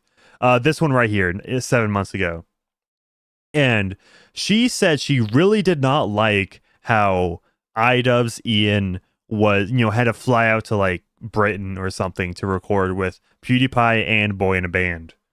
I remember that. Yeah, very, very interesting. Yeah, let's get back on top. Yeah, so 2019, where it wasn't exactly the downfall, but kind of the shift in his kind of content. A more relaxed approach to his content. He focused on producing videos and passion projects that he was genuinely passionate about, rather than adhering to familiar formula. While he continued producing episodes of series like Bad Unboxing and Idubbbz Complains, there was a distinct absence of content cop. Yeah, not to mention, he was also uploading less, mostly in 2018, because he was uploading quite a bit in 2016, 2017, 2015 as well, of course. But 2018, there was substantially less videos from him. Not to mention, that's where he spawned the series Idubbbz Complains, which that I would say Idubbbz Complains was the downfall of Idubbbz. That's just my opinion. Many speculated about the future of Content Cop. It became clear in hindsight that the series had ended. I think there's a lot more than that. Like, there's a lot that really goes into it. Yeah, obviously it's not just that. Yeah, like I said earlier, it's been like such a distinct and unusual string of L's. Yeah. Multiple things went wrong, but I'm genuinely curious for all of you in chat. Do you think Idubbbz could kind of make a comeback, right? Because, you know, what the people love is to see people fall. What they love more is to see a comeback. Do you think Idubbbz can make a comeback? And if so, how long will it take? Genuine question in chat. Idubbbz's primary interest shifted towards... I think it would take a long time if it's even possible. Yeah. Who knows, you know? Who knows? Big things can happen. There are decades where nothing happens, and then there's weeks where decades happen. So that's true. That's true. Documentary on July 31st, 2019. Although Idubbbz had consistently stood out among YouTube creators due to his distinct comedic voice, Full Force held a unique position in his portfolio. This documentary delved deeply into the life of fellow YouTuber Airsoft Fatty, whose real name is Chris LaFon. I've definitely butchered that. Known for his lightsaber duels, food challenges, and candid daily vlogs, the documentary provided an earnest and sympathetic insight into Chris's life. Full Force candidly addressed the challenges Chris faced both personally and online, including obesity, health issues, troubled relationships, and internet criticism. Yet it did so with a thoughtful touch. The documentary highlighted the intricacies of a life of a social media personality, particularly for those who don't fit the typical YouTuber mold. 2019 and 2020 were pivotal years for Idubbbz, marked by both the shift in his content style. It took me a second to realize that was a BB gun with like the orange tip. Yeah. Oh, I remember this fucking H3 interview with Anissa and Ian, and Jesus Christ. Yeah. She comes across as just such an unlikable person. Yeah. Yeah, Samuel says in chat, I reckon he could make a comeback, but I don't think he would ever do it personally. Half Day says only if he ditches Anissa, otherwise not possible. Yeah. Yeah, fair enough. I thought throughout the question. And eschewing controversies. 2019 proved prosperous with Full Force achieving significant success, and Idubbbz consistently entertaining his audience through comedic skits, unboxings, and other varied content. However, 2020 presented a range of challenges. In March of 2020, Idubbbz's girlfriend Anissa, who had worked on Idubbbz videos behind the scenes, joined... It's when it's all over. It's all over at this moment. OnlyFans, leading to significant backlash against Idubbbz, especially considering his prior criticisms of similar online personalities. On March 28, 2020, Idubbbz responded to the controversy, emphasizing the consistency in his views and defending his and Anissa's personal decisions. Yeah, okay. This is how Idubbbz should have responded, right? It would have been degenerate, but this is how he should have done it, right? I think it genuinely should have been on Anissa's OnlyFans, right? And it's been Idubbbz fucking her.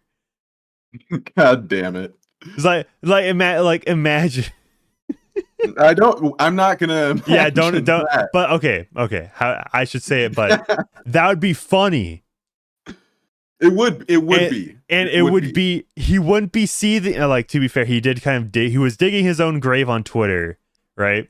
But like, imagine he says no more Mr. Nice Simp on Twitter, and then what, 24 hours later, right? It's like, oh, Idubbbz fucking Anissa. God damn it. It would be so fun. It would be hilarious, right? And like that completely, it kind of escalated it in a way. It's like, oh, he's not a cuck, but he like, wow. I don't know. I guess. Yeah. I don't know about all that. Okay, either that, or like, I don't know, Anissa, like POV Anissa roleplay, and like, wow, it's like imagine like a first person roleplay of like Anissa. Yeah, okay, yeah. We're gonna move on from this point. Okay. No more intrusive thoughts. No more intrusive thoughts, guys. Okay. All right. You guys better not be gooning in the chat. Decisions. But never was that part of it. Was getting them all riled up. No, it's over.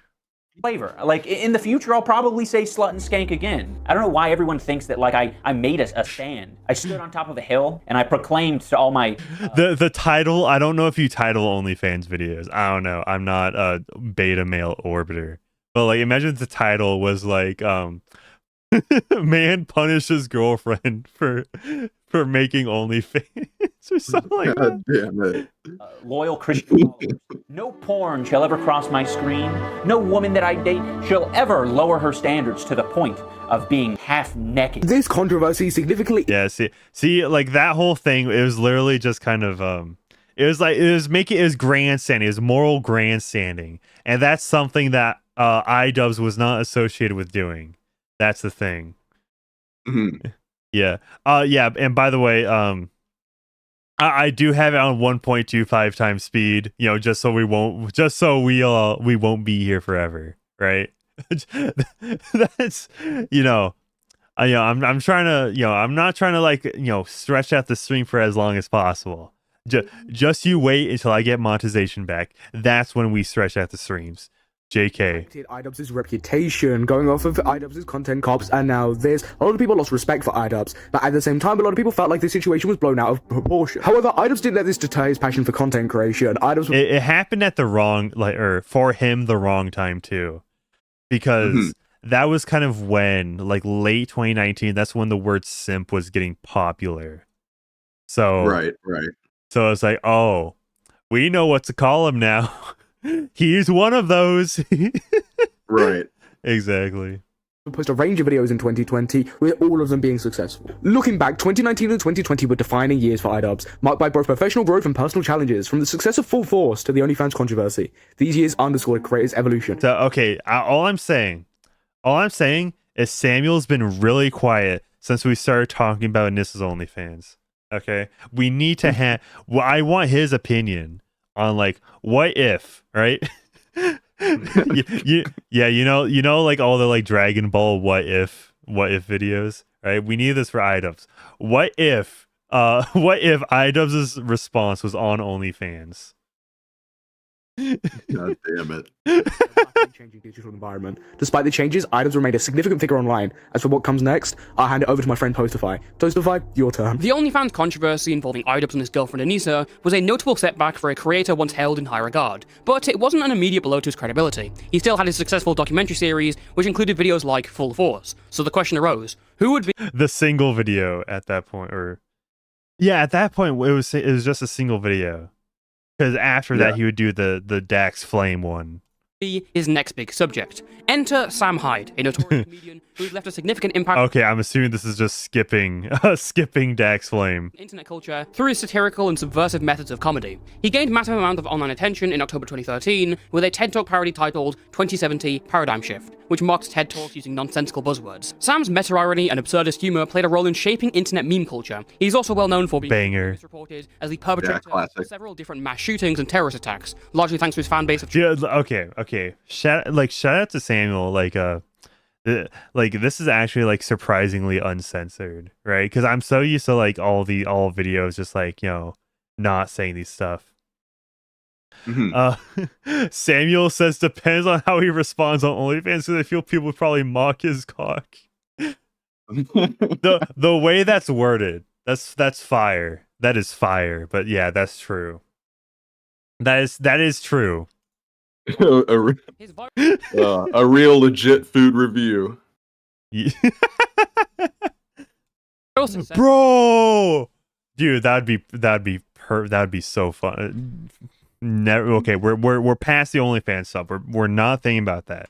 Led to an Adult Swim show called World Peace in 2015, premiering to over 1 million viewers. However, his controversial jokes, presence on platforms like 4chan, and support for controversial figures, specifically on the alt-right, sparked criticism. World Peace, despite having amazing ratings and tons of positive reviews, was cut short after only 6 episodes, largely in part due to a BuzzFeed article written by Joseph Bernstein, alleging that the...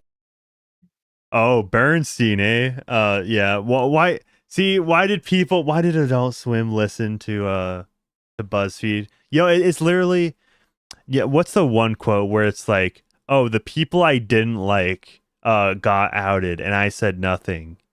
Then the people that are close to me got outed or whatever, then I said nothing. But once it affects me, that's when I spoke up. But at that point it's too late, right? Because these journalists, right, they're the one that got this whole YouTube demonetization. To be fair, it was initiated by them, but YouTube's probably has been cooking the demonetization thing all throughout 2016 before they released it in 2017. But it's always the journalists, literally professional snitches.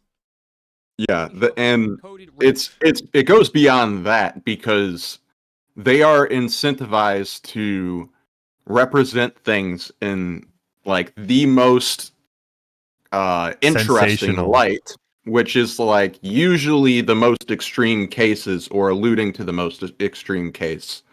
And there's not much room for nuance in modern journalism. Yeah, that's the thing. Racist messages. This, combined with internal disputes at Adult Swim, led to the show's cancellation. Sam believed his vocal support for Donald Trump contributed to the decision, and as a result, his viewer base dwindled from millions of active fans to a niche audience on 4chan. He faced further backlash for supporting the controversial neo-Nazi blogger Andrew Anglin. Sam, who had previously inspired Idubbbz, I feel like that might just be a little bit of poisoning the well for Sam Hyde, but you know what? I'm not sure. I'm not too well versed in Sam Hyde lore. Huh. What was it?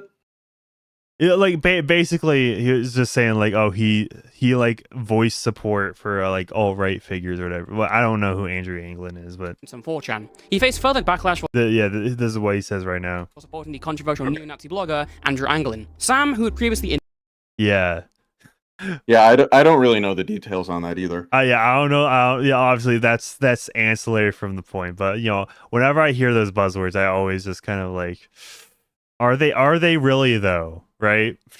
Because it's just so overused nowadays. That's the thing. It's just kind of lost meaning. That's just my thing. It could be totally legit that they are actually like those bad guys. That are the bad things that are said about them. I don't know. But the word's so overused and misattributed to the point where it just automatically like kind of seeds doubt. That's my thing. Inspired Idubbbz on his earlier content, became the subject of an intriguing documentary opportunity for him. In 2021, Sam pestered Idubbbz about joining a boxing card to fight against popular music critic Anthony Fantano, but the plan evolved into Ian filming a documentary. And as such, Sam and his crew began planning an elaborate prank on Idubbbz to create an exaggerated and fictionalized world for him to document, aiming to make him feel awkward in a way that would be funny to the audience. So, when it came time to filming, Idubbbz documented Sam's quote-unquote life, including sparring, go-karting, and interviews. Sam's crew anticipated the documentary's release, but faced a 9-month wait without communication from Idubbbz. Fearing the project was abandoned, Sam released his own video compilation documenting his side of what happened. The unexpected upload ended up garnering over 3.2 million views. An intriguing part was the tense interview, where Sam's mental dominance over Idubbbz is pretty evident. Idubbbz's questions regarding a past copyright strike revealed that he had previous tensions with Sam before the production of the video. The upload raised questions about Idubbbz. This is hilarious, dude. This is like Idubbbz got punked. Motives and his intentions, especially in regards to twisting his narrative to damage Sam's reputation. Sam's video prompted Idubbbz to release his director's cut, titled Getting Away With It. The improved edit included camera footage from both parties. The conclusion felt somewhat bitter, with Idubbbz expressing dissatisfaction with Sam's behavior. Viewers of both videos were still divided on the original intention of the documentary. It's important to note that despite how one might feel about Sam as a person or his political views, Sam's prank on Idubbbz had no serious or malicious intent, as he clarified this himself and even expressed public support for Idubbbz. However, this didn't stop the tension between them from growing. While some saw the documentary the tension only grew into 2023, and like I'm pretty sure, I don't know, because I remember like it was just kind of like a pissing contest between Sam and Idubbbz, especially like with Froggy Fresh and stuff. It's just the Froggy Fresh thing was so fucking out of line. Yeah, for real. It's like, you associate with this guy that said these things, and you said you wouldn't upload content until afterwards, and you didn't, but you posted it to Twitter. It's like, does that count as content now? A like YouTube rapper posting to Twitter, is that considered content? No. Content cop Froggy Fresh, baby. Yeah, exactly. That's literally what it is. Distorted hit piece, others believed Idubbbz was aiming for a more neutral perspective. The documentary's impact was diverse. It propelled Sam Hyde into the limelight and introduced him to the internet at large. The more disillusioned... Yeah, honestly, I have a feeling that that Sam Hyde would not be kind of as big as he is right now if it weren't for Idubbbz. Yeah, probably. Yeah, which, ooh. Yeah, exposure. Yeah, exactly. And like, it's like, oh, this is like Sam Hyde is like comedic, like what Idubbbz used to be, right? So obviously people would just flock from Idubbbz to Sam Hyde. Right. Side of Idubbbz' fan base noticed his work and started to follow him closer. However, Ian's feelings towards Sam were less favourable, leading to heightened tension between them that Kasari will go over later. I've been Tosify, and thank you for watching. Tosify. Ooh. Yeah, this, like, I'm pretty sure, like, if we want to consider, like, the OnlyFans stuff, the, like, first strike, I would say the Sam Hyde stuff was another huge blow to any sort of kind of credibility or reputation that Idubbbz had. But let's see. Let's see this downfall even more, baby. Deserves thanks for assisting with this video. Check out his channel at Toastify on YouTube. As tensions escalated between Sam Hyde and Idubbbz, many diverted their attentions to one of Ian's earlier confrontations. Just before the release of Getting Away With It, Idubbbz dropped a video, "You're Hiding From Me." In this video, Idubbbz unexpectedly targeted RiceGum for the third time. Uploaded in late October 2020. Oh, I just gotta say real quick, regarding RiceGum recently, because he got signed to Kick, I think, right? It was either Kick or Rumble. I'm not sure though. And so when I was doing my research for the Neon video, which was so fucking cancerous, I watched a bit of the collaboration he had with RiceGum, and I'm not sure if RiceGum was just uncomfortable or what, or if that's how he normally streams, but Jesus Christ, like, there is nothing going on there. Like, it is such non-tent. It is the definition of non-tent, RiceGum streaming. Like, I don't know if he was just out of his element there, but Jesus, he just seemed like he had nothing to fucking offer. Huh. I have not watched RiceGum in a very long time. Does he even do like rap stuff or any diss tracks? I think he's just hopping on the IRL train, but I'm not entirely sure. The thing that like distinguished him, right? The diss tracks. And he just doesn't do those anymore? Okay. Sure. Well, I think it's fair to change it up, but it's pretty clear that RiceGum was never a creative mastermind. He's never been like an especially talented YouTuber or anything like that. But he was willing to spit on a mic. Yeah, I mean, that is something. For real. Yeah, Samuel says, I feel like if that was just the OnlyFans stuff, then his reputation would still be mainly intact. Probably. Like, it depends. It's a lot of things. Yeah, there's a lot of things. It kind of depends how much you would kind of it really depends on how much you would just bring up that issue, right? Like, if he just kept talking about, these fans who didn't like my girlfriend had OnlyFans, like, bro, can you just let it die, bro? Right? Like, well, just get over it, bro, And I think that's a theme, not getting over it, right? Sam Hyde, he had this beef from years ago, didn't get over it, right? These guys on Twitter that were his fans, didn't like this one thing. He didn't get over that. Just like, he just seems to hold a grudge. That seems to be it. Yeah. Was by Brian Lee, better known as RiceGum. RiceGum was the focus of the final content episode back in 2018. After the content episode aired, RiceGum tried reaching out to Idubbbz, challenging him to a boxing match. Ian, not tracking RiceGum's activities at the time, ignored the challenge. Come 2021, RiceGum attempted to contact Anissa, Ian's then recent wife, claiming Ian was irrelevant. He even then showcased their Twitter exchange of discussions with Anissa. Evaluating the situation, Ian accepted Brian's boxing challenge. He responded to RiceGum on Twitter, clarifying his intent and commitment to a top-tier event. When RiceGum suggested Keemstar as the event's organizer, Ian opted to oversee and manage it himself. Over the next 4 months, Ian tirelessly traveled to locations like Las Vegas and Los Angeles, conducted Zoom meetings, collaborated with boxing managers, promoters, and scattered venues. He even underwent LASIK eye surgery in preparation. After extensive searching, Ian and a boxing promoter finalized the details. However, when they approached RiceGum, he told. So that's why he doesn't wear glasses anymore.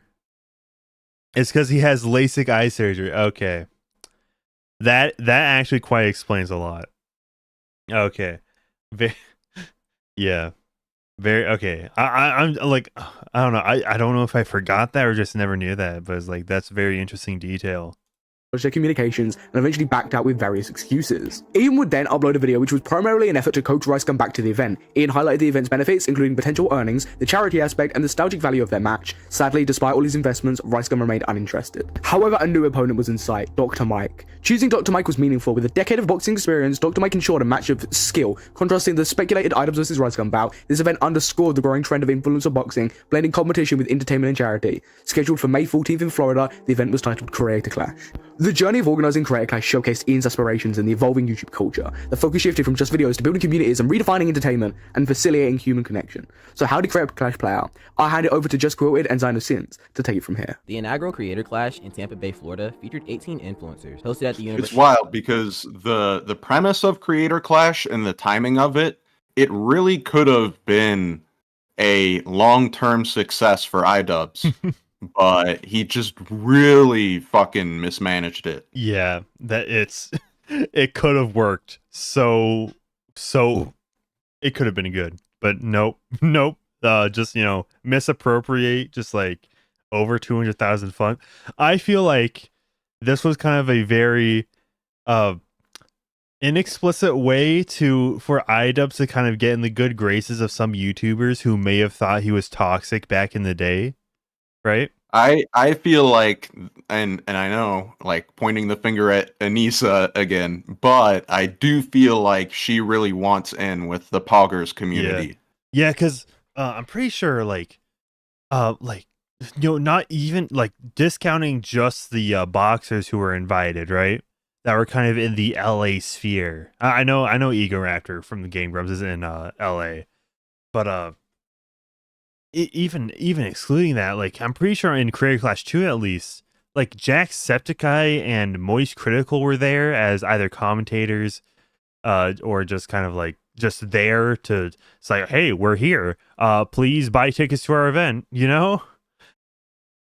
like, it just seems like, oh yeah, this is like a desperate place to just like get in with this crap. Chills was even there. The like number 15 Burger King foot lettuce. Even he was there at Creator Clash 2. I didn't know that. Oh yeah, he was there. Yeah. So it's just kind of like, hey, let's do this huge YouTuber crossover. Florida. All proceeds were directed to the American Heart Association and Alzheimer's Foundation of America. Online tickets. Okay. If I want to make a very strictly I guess a common editing issue. It's not normalizing the audio. So okay, here's a suggestion, right? Since this like has like so many people in it, have all of their like just export the voice audio tracks, right? Just export those into one file, or just even put their audio files into Audacity or something, and then like hit effect, obviously like Control A, make sure all the clips are selected, all the audio is selected, and normalize. So they'll all be kind of like roughly the same level, because so far it's seeming like this guy's audio is much lower than all the other ones. Were available on the event's website. Under Idubbbz leadership, all participants... Yeah, it does seem a little lower. Yeah, this issue isn't just isolated to this guy, but it's like the most prevalent, like the most egregious. Let me just turn up the gain for this section in particular. Participants had trained with boxing professionals for 6 to 8 months. Representing various platforms, the event presented an unparalleled fight card in influencer boxing. Alongside 2 professional matches, Creator Clash hosted 9 influencer bouts. The results were Dad versus Matt Watson. Dad defeated Matt Watson by TKO. The night's first match ended swiftly. Dad immediately launched into aggressive strikes, catching the enigmatic YouTuber Matt Watson off guard with a rapid barrage aimed at Watson's head. Alex Ernst versus Ryan McGee. Alex Ernst defeated Ryan McGee by unanimous decision. Yeah, and this guy's a bit louder, so now I have to turn it down on my end. Yeah. In exchange, McGee and Ernst matched blow for blow throughout their 5-round contest. The initial 3 rounds saw both fighters sponsored by Fansly, by the way. Equally matched. However, Ernst... Yeah, that's such a classic touch. Do you know what's so funny? So Career Clash 2, it was sponsored by Crash Bandicoot, right? Really? Yeah, like like there was a guy in a Crash Bandicoot like costume there at Career Clash 2. Maybe at Career Clash 1 as well. I'm not sure. But I don't remember. But hold up. Okay, do I need to pull up the VOD? Hold on. I'm not crazy. Crash Bandicoot was there at Creator Clash. 2020. No, that's the 2022. Where's Creator Clash 2? There we go. He's somewhere in there. He is somewhere in here. This is gonna be a bit. Where's the Crash Bandicoot cameo? I'm gonna find. Wait, hold up, dude. This was a complete. William Haynes was supposed to be Froggy Fresh, and this is a complete beatdown. It's like horrible because obviously William. I remember that now. William Haynes is like 6 inches taller. Yeah, I remember that was such a. Okay, wait, hold up. A ball drop. Yeah, I know. Wait, where? Oh, he's right here. He's right here. Yeah, so there's this guy in the Crash Bandicoot costume, and it's to promote the Crash game that came out recently. It's even in the background. Crash Team Rumble. For some reason, Activision thought it'd be a good idea to release a MOBA, $40 MOBA, right? That's like basically relies on like multiplayer, right? Online multiplayer. The game's basically dead. That's what I'm getting at. All I'm saying is if Crash Bandicoot did not show up to this, maybe the new Crash game would have been successful. You might have a point there. That's what I'm getting at here. Oh my god, the like to dislike on that is pretty classic too. The full. Oh my goodness. Oh my goodness. Okay, top comment. I like when that's by Epic Mealtime. Okay. I like when the guy got punched out of the ring. Lol, only. That's peak comedy right there. Yeah. Fellas, chat, take comedy lessons from this comment because wow. Wait. Total rate only 5,000 raised from this. That's ballin'. Yeah. I mean, considering over 200,000 was lost. I mean, I'm pretty sure the 250,000 was made up by the Twitch stream, right? I'm pretty sure. Whatever. That's besides the point. Okay. Successfully knocked Mickey down several. I'm not signed in on this. I can't dislike. I did a thing versus the odd ones out. I did a thing, defeated the odd ones. Yeah, see, this is very low now. By TKO. Clash between I did a thing and the odd ones out was decisively short, with the Australian inventors claiming. Okay, yeah, this is irrelevant. Okay. Is this okay? This is literally just a Creator Clash recap, which cool, very informative, but we're trying to smear Idubbbz here on this stream. Here, I should take a piss and feed my cats real quick. I'll be back. Fair enough. Oh, achieved over 100,000 pay-per-view purchases. Okay, now I need to turn it down. On May 23rd, 2022, Ian released a video titled How I Feel About My Loss announcement. In this, Ian recounted his bout against Dr. Mike, addressed controversies, and hinted at a possible Creator Clash 2. On January 24th, 2023, Creator Clash 2 was announced, revealing the complete list of fighters and matchups. The event took place on April 15th, 2023 at the Amalie Arena in Tampa, Florida. Okay, I'm not too sure about the boxing industry or whatever. I feel like you should probably announce it more than 3 months in advance. I mean, obviously, the ideal is right to kind of get have a contract with a location, and then during a month at that location, it's consistent every year, right? So let's just say he does Creator Clash 3, 4, 5, ongoing, assuming those are happening, every year at March or April, right? So it's a consistent thing. I feel just you gotta give people a heads up. I don't know. That's a nitpick, but Ian Joma is the business major. So listen to him. BF666 BF says, I like the original Crash Bandicoot on PS1 as much as I love N64. I didn't even like that version of the game. That N64 version of the game? What are you talking about? Well, was there an N64 Crash Bandicoot game I was not aware of? Ian Brandon Anderson says, why is he talking so fast? I do have it on 1.25 times speed. So just so we can all not be here. Well, who said it? Why did you say goon session chat? Okay. featuring 12 matches between prominent content creators. Ian released a trailer for the event on his YouTube channel, which was also shared in an announcement tweet. The undercard showcased a mix of new and returning fighters. Highlighted matches included Starkiller from the H3 podcast versus Dad, who had notably All right, I'm back. Watson in under 30 All right, very cool. seconds the previous year. Other fights include We're on to Career Clash 2 now. Appears against Rip Micah, Froggy Fresh versus Chris Raygun, and Aaron Hansen against Jarvis Johnson. The main event featured a battle between Idubbbz Why is Airsoft Fatty wearing that? and Alex Wasabi. Originally, Wasabi was scheduled to fight KSI the previous year, but the match was cancelled after Wasabi reportedly suffered an injury during training. Following the announcement of the new match, KSI tweeted his prediction, Idubbbz will beat Wasabi. From the get-go, Creator Clash 2 generated significant buzz on Twitter. Fighters eagerly shared promotional materials, exchanged playful jabs with opponents, and forecasted match outcome. Anissa, Idubbbz' wife, and the event's co-creator... They had playful jabs at opponents, but unless it's Froggy Fresh. She shared the rationale behind the pairing in a series of tweets. She explained the matches were made considering not only the fighters' physical compatibility, but also their personalities and potential in ring dynamic. Mirroring the success of the first Creator Clash, which had sold over 100,000 pay-per-view tickets, Creator Clash 2 was also a charitable event. 9 charity partners were listed on the event's website, including the American Kidney Fund and the National Alliance on Mental Illness. Although Idubbbz' content and image had evolved since the height of his content cop days, some viewed this as growth, while others perceived it as departure from his original essence. However, saying this, events don't always proceed without hitches. Despite the best management, conflicts can arise. This was the case with Creator Clash 2. I mean, honestly, if he did switch up from like let's just say like take all the drama out of it.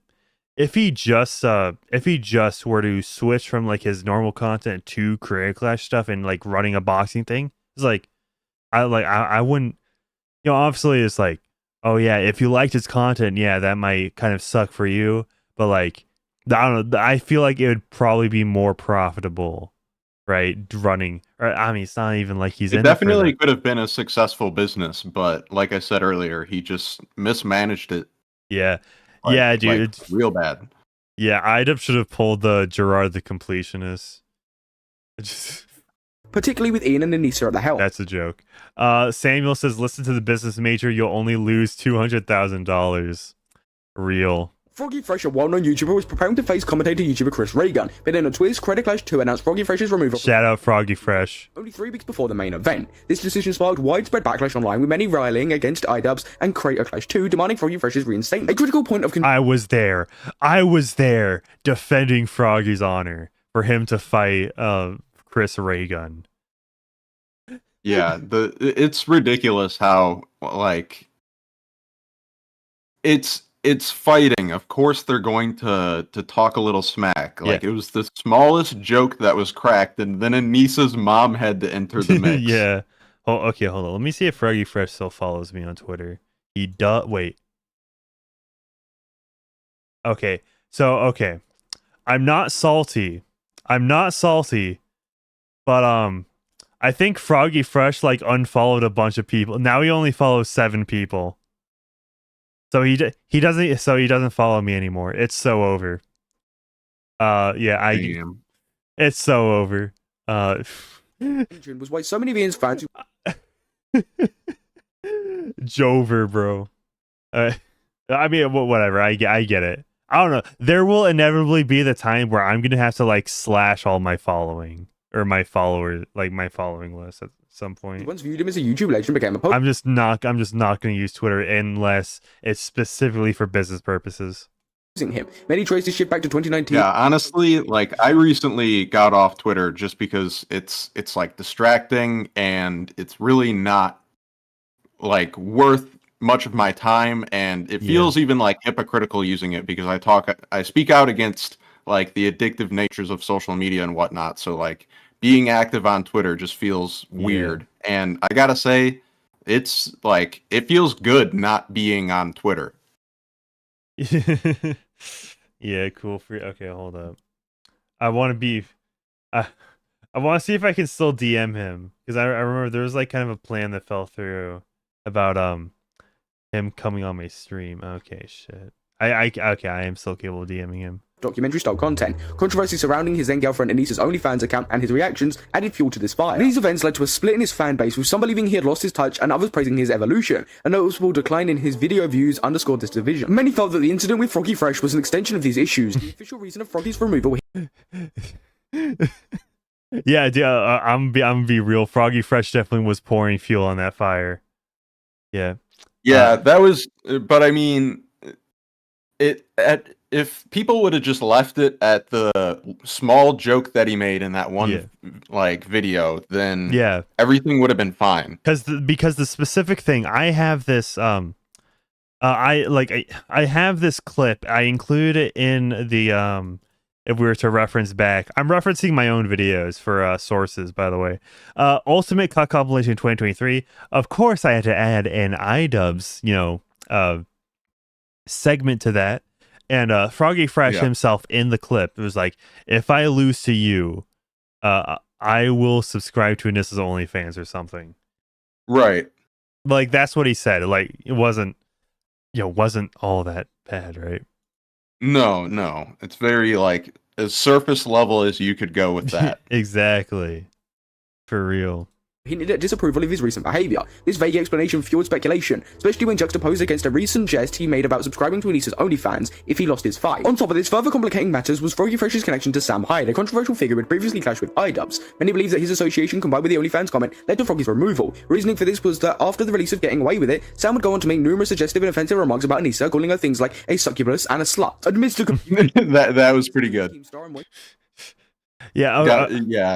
That was good. Yeah. I mean, to be fair, if you're saying that on a stream, like while playing Minecraft, right? I felt like the context is different, right? If you have the full context in there, of course, it isn't that nuclear. That's what I'm getting at. Hashtags such as Free Froggy Fresh trended on Twitter. Yeah, I'm pretty sure Moist Critical was even invited, right? Like, I'm pretty sure he was there at Career Clash too. So I'm pretty sure, obviously, Idubbbz wasn't going to kick Critical because Critical is just that much bigger than him. Yeah, I'm really disappointed by this. Kicking him for Twitter controversy after months of training is brutal. I don't think any jokes he made were intended to be mean or mean-spirited or shit on anyone. Hopefully, they could reconsider this decision, right? So he was still kind of pussyfooting around this decision, around this. Held on various platforms aimed to uncover the reasons behind the controversy, which put input coming directly from Froggy Fresh. At this point, accusations arose that Anissa received preferential treatment. Additionally, Gideon placed a 100k bounty for Froggy Fresh's reinstatement to a charity, attempting to corner Creator Clash 2 to showcase their commitment to the charitable aspect of the event. I haven't watched much of Gideon, but like everything I've seen from him, he seems pretty cool. Not gonna lie. Ben Harley from Epic Mealtime found himself in a unique position defending Creator Clash 2 despite his connection to Sam Hyde. He argued about Creator Clash 2's right to remove fighters like Froggy Fresh, however this stance ignited further debates among the online community. Besides Froggy Fresh's removal, another prevailing critique was about the genuineness of the event's charitable intentions. Critics argued that the drama surrounding the event could overshadow its charitable goals. In response, Creator Clash... Which it absolutely did. It 100% did. 2 and Idubbbz donated a total of 100 grand to charities, a move that many felt was both generous and strategic. However, ambiguities persisted. The event's official response to the controversy was perceived by some as overly corporate and evasive. The specific reasons for Froggy's removal remained unclear. The online community continued to debate the incident's various facets. Ian eventually broke his silence on the Froggy Fresh conflict after Creator Clash 2 had concluded. Whether or not the event was a success or who emerged victorious may not interest you at this point, but for the sake of record keeping, this video was bad. This video was so bad. But you know what? It low-key made my channel, so let's freaking go. Thank you, Idubbbz. I wouldn't be here if it... I literally would not be here if it wasn't for I wouldn't be here in the same way I am now. Let's just say that. Oh. And it seems to be that Glitch Poachers... what happened? Okay. All right. Yeah, Glitch Poachers. Something happened. He is gone. For the time being. So, oh yeah, and Half Day in chat says turn down 100k for a charity event. Having some day. Okay. All right. Glitch Poachers will be back here eventually. The quick results. Jag Manifold bested Dakota Olave with a unanimous decision from the judges. Jello Ray triumphed over Avelina Sabrina, also by unanimous decision. Dad knocked out AB Starkiller in the first round. William Haynes secured a second round TKO against Chris Raygun. Elena Pierce narrowly defeated... Alright, okay, I'm not as interested in like the wins of the Career Clash. Sam Hyde tweeted a photo of Idubbbz at the Amalie Arena, the venue for Career Clash 2. He named that he'd been stalking him in disguise. This raised concerns about possible interference during the event. 2 days afterwards, a tweet from Jet Neptune revealed that a group wearing orange morph suits and posing as Garfield, including actual Garfield, were expelled from the event. One of them was suspected to be Sam Hyde in disguise, although none in the group claimed to know who Sam was. This Garfield appeared to be the same one who attended Career Clash in 2022, as documented by Twitter user Cowjai Pineapple. However, the 2023 group was much larger. They were eventually omitted after removing their disguises. During the match between Yeah, I remember like the security just like went full kind of schizo. If you're wearing like anything kind of that could have been misconstrued as Sam Hyde related, you're gonna get kicked out. That's like 100% stuff that was happening down in Career Clash too. I know a guy who went to Career Clash too. I don't know. I don't know. He said the event was cool or whatever. But I was like, I'm pretty sure he was even surprised, like, wow.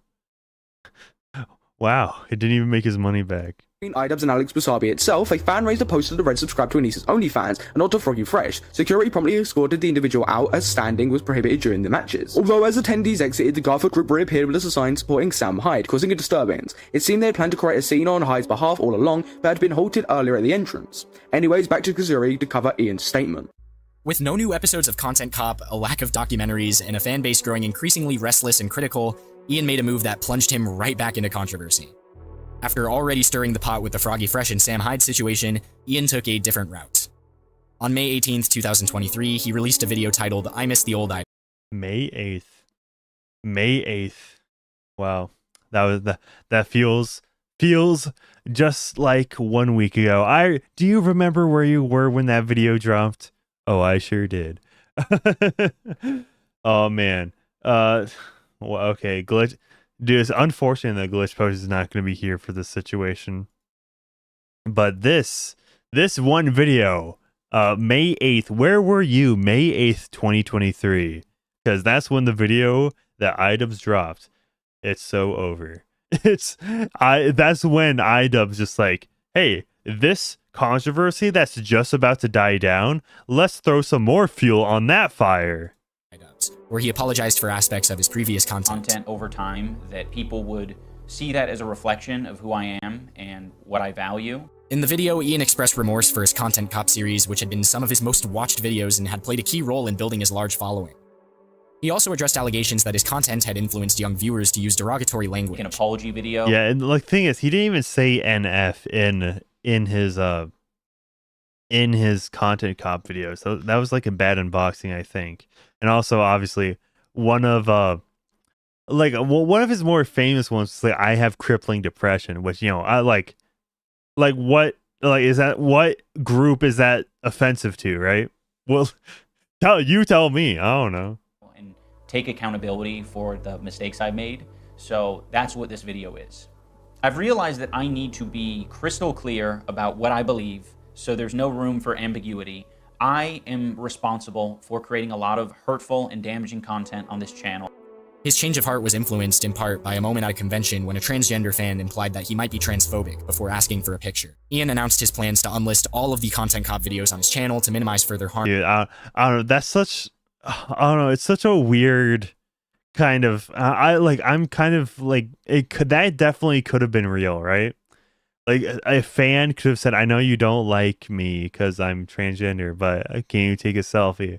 Like it could happen, but that just seems so like some kind of fake virtue signaling story, right?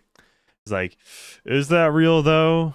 You know? Harm done to these marginalized communities. And acting as if I'm any better than any of these people that I was making Content Cop videos on, and I'm not. I'm a human. I'm a real human who makes mistakes. Yeah. Okay. The audio mixing on this part's getting a little egregious. Like this video's audio is pretty bad. Like I'm talking about the original clip that this is sourced from, the Idubbbz apology video, right?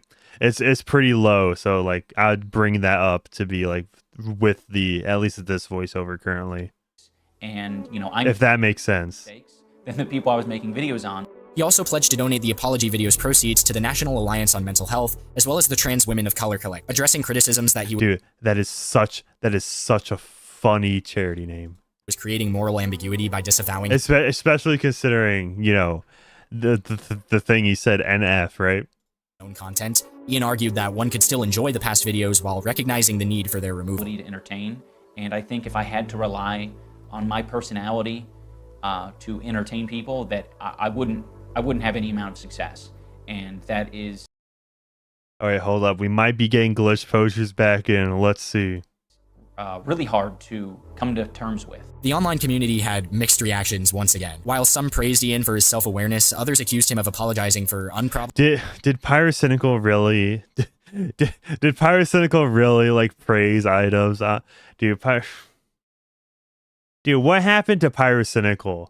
Okay, I'm genuinely curious. Like, what happened between like 2017 and let's just say like 2019, 2020? What happened to Pyrocynical? That's the real question. Right? All right, I'm good now. Yeah.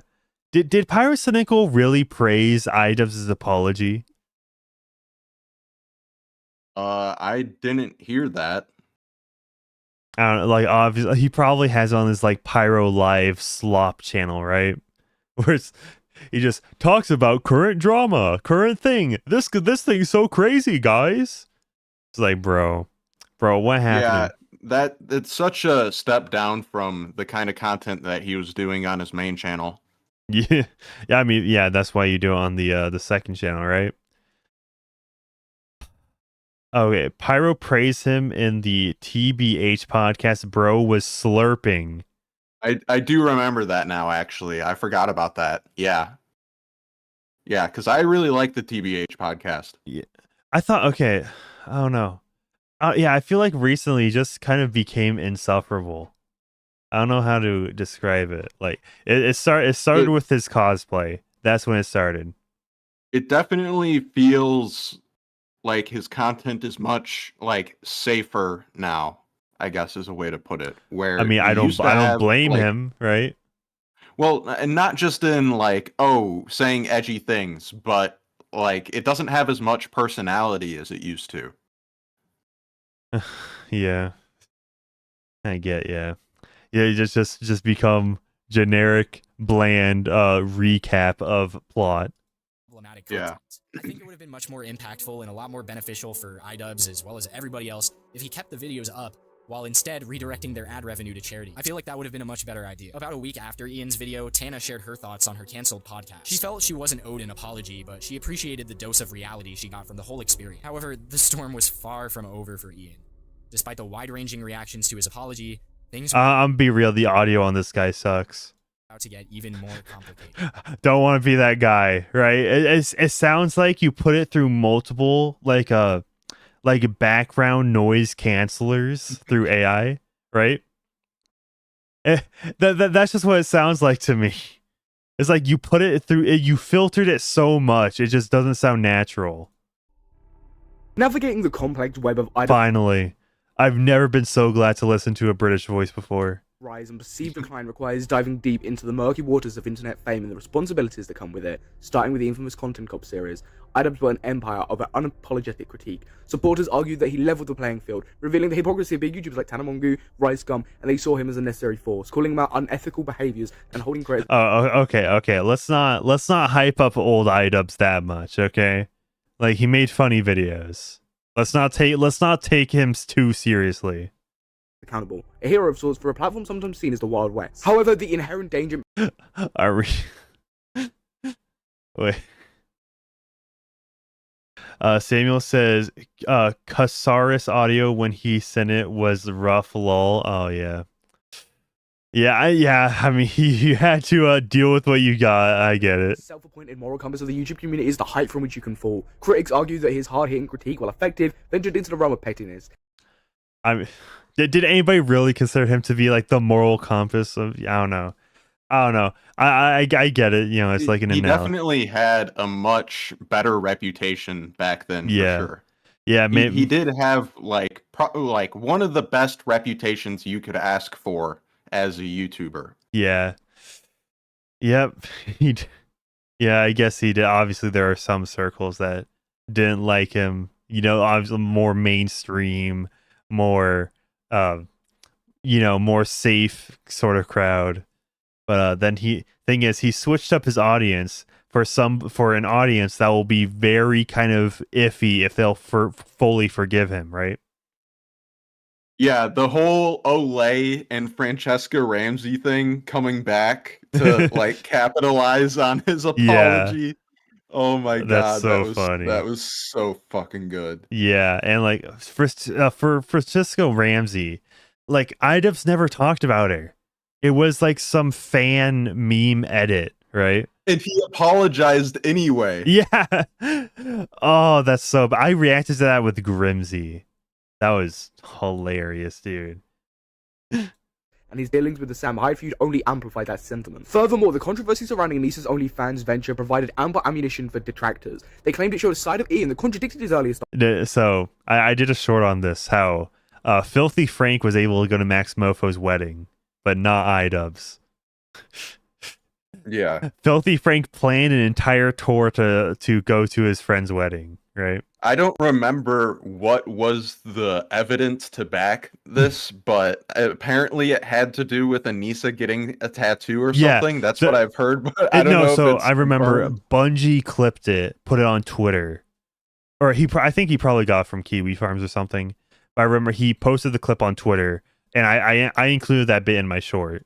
Stances. Marketing is hypocrisy, though one can argue in defense that a person's views can evolve over time and supporting a loved one's choice, even if it might seem contradictory, is a personal matter, distinct from public content critique. Addressing past content is a tricky situation for any YouTuber, especially those with a tenure as long as Idubbbz. When he chose to apologize for previously questionable content, he faced a divided audience. Some lauded his maturity in recognizing and addressing past mistakes, while others saw it as bending to the knee of social pressures. Here, the crux of the argument lies in whether one believes in the growth and evolution of a creator. Is every past misstep a noose that should hang around one's head, or can there be a genuine remorse and shame? Credit Clash 2, though not directly a content issue, showcased the challenges YouTubers face when venturing outside their digital domain. Critics were quick to jump on its failure, saying poor planning.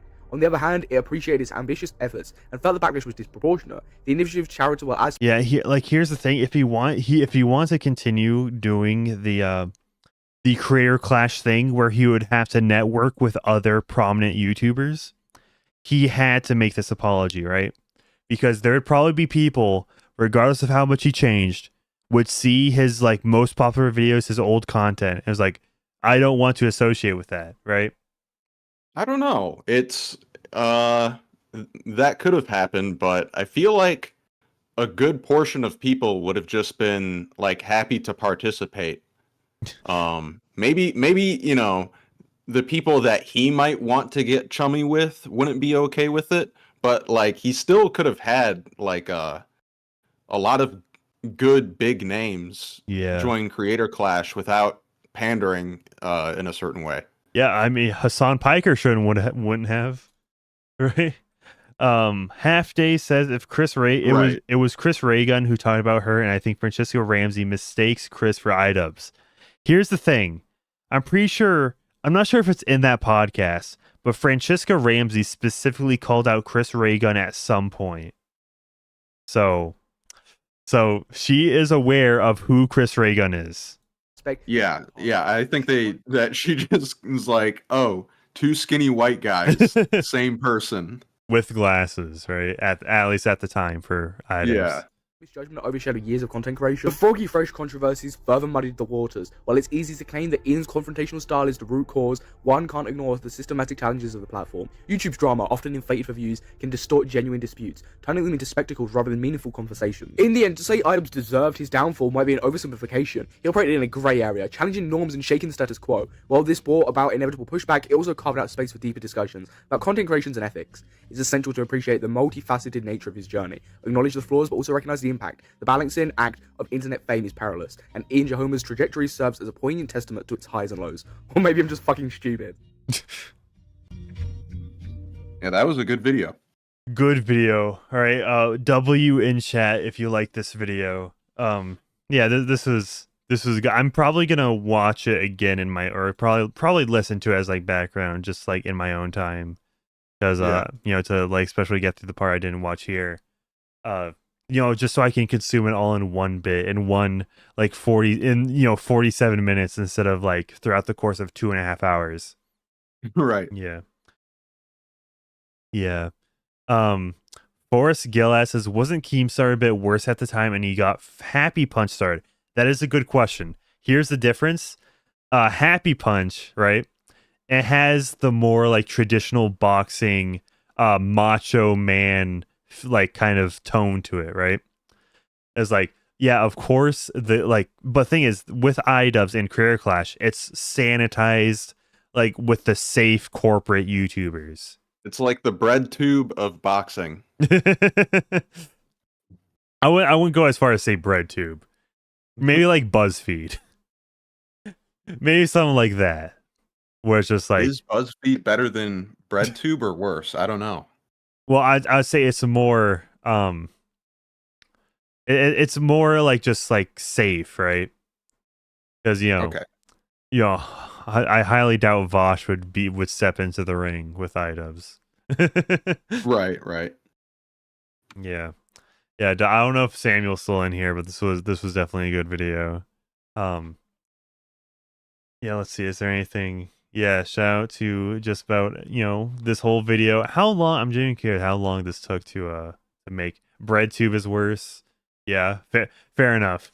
But it's just like the what I'm trying to get at here is that Happy Punch has like they talk shit to each other with Yeah, like the branding is more appropriate, I think. With Happy Punch, it's supposed to have that kind of raw, unfiltered kind of angle to it.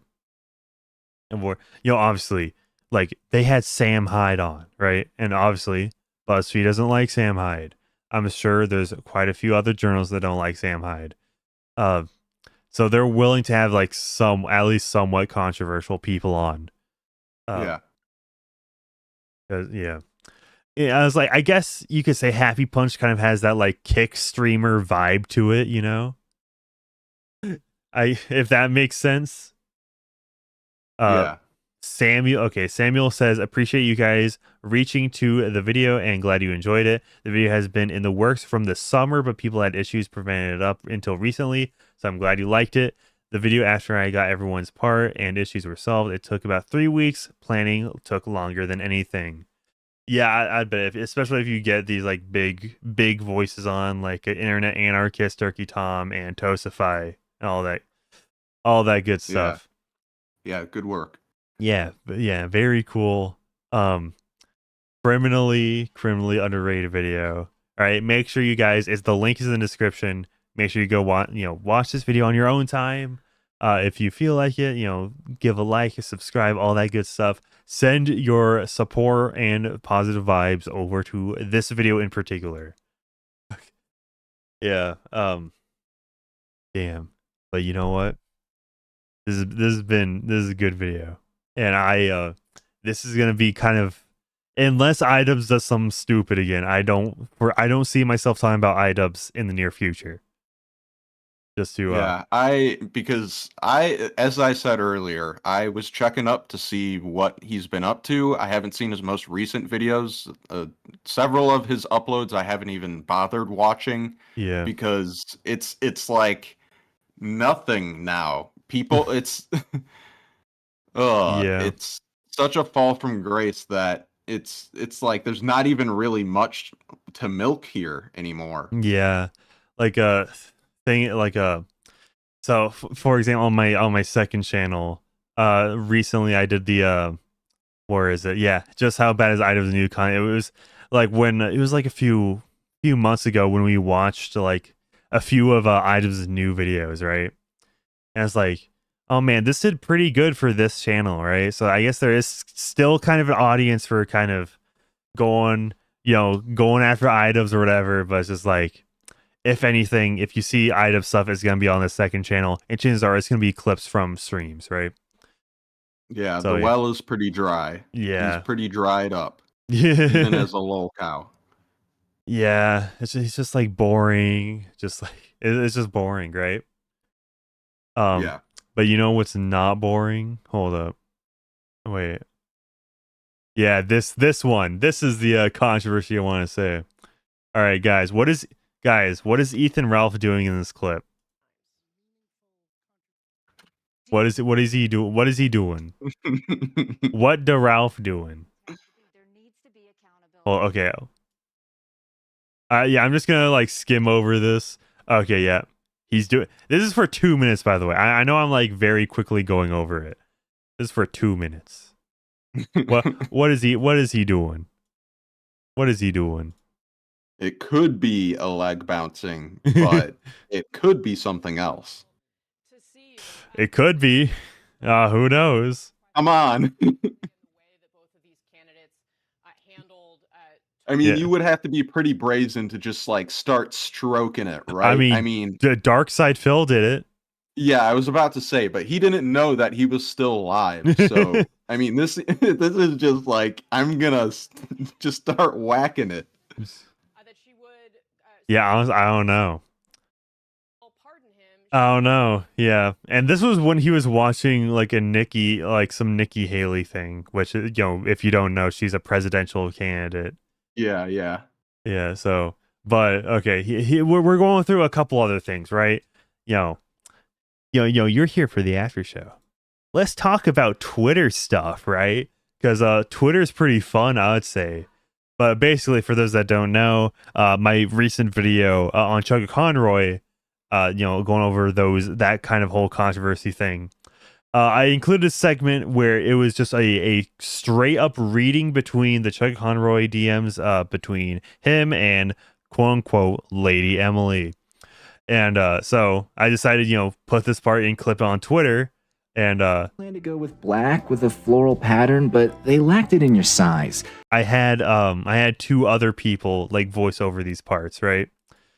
Thing is, people, let me go to view post engagements. People are pretty mad at this. Twitter is angry at me. We need to get a Hero Hey video done on me right now. So I thought this was very funny. What's going on with Chugga Conroy and Lady Emily isn't our business. Let's let them handle it privately and not argue with people who feel differently about it. I wasn't arguing anything, right? I wasn't engaging in this. But is this a pro Chugga Conroy guy? We are with Chugga Conroy. So this guy's pro Chugga Conroy. So I guess the whole point is like, hey, let it be like a private beef, which, I would agree, but thing is, it's out in the public, right? I will talk about it since it's got publicly leaked and stuff. You're not the one doing the leaking. Yeah. Or Don't maybe shoot the messenger. Yeah. And literally, this is just reading Discord DMs, right? You know how Bo Blacks has I just read tweets defense? I'm just reading Discord DMs. And that's literally all I'm doing. Or it's not me. I had other people do it. Or maybe you could not mark it off of this serious situation. I think I might have quote tweeted this. I quote tweeted this. Do I give a damn? Nice. Do I give a damn? Yeah. Nice. And then here's all the messages. Okay, so somebody like linked this in a thread. Like this is arguing about this situation, right? This is going on for quite a bit. Like here are the messages that were leaked. You can see that one message I mentioned. There is nothing provided before or after. So yeah, I'm being quoted. I'm being like sourced for information based. Yeah, but it is kind of like a nothing burger situation. I just thought this was funny. And here's another funny situation. So this guy on Twitter says this looks nothing like pornography, and then had a photo of my video, the Ultimate Cut Compilation 2023, which yeah, that's crazy. Nice. Yeah, by the way, this was posted January 16th, and this is the screenshot was from, it had 11K views. Shout out to all of you, even though it was purely the YouTube algorithm. The video is now at 27K views, which makes it my fourth most popular video. It might overtake this Silver Veil V Shoujo drama video, which means like my top videos are all pretty recent for like at least top 3 if this managed to get above 29K. But like this video at first was like the cut compilation was doing like quite mediocre until just one day it just blew up, which I find pretty funny. Yeah, and then he like I wouldn't have even seen this, right? He's just like some guy, and then he goes again like in the replies at Manic UCW, my Twitter.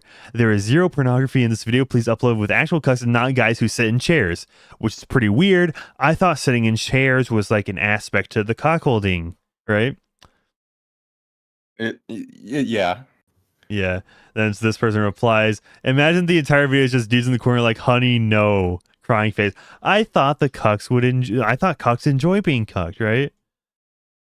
And then this person says, I'm not going to watch this, but if Adam22 is on there, then that's actually valid, which Adam22 is 100% on there.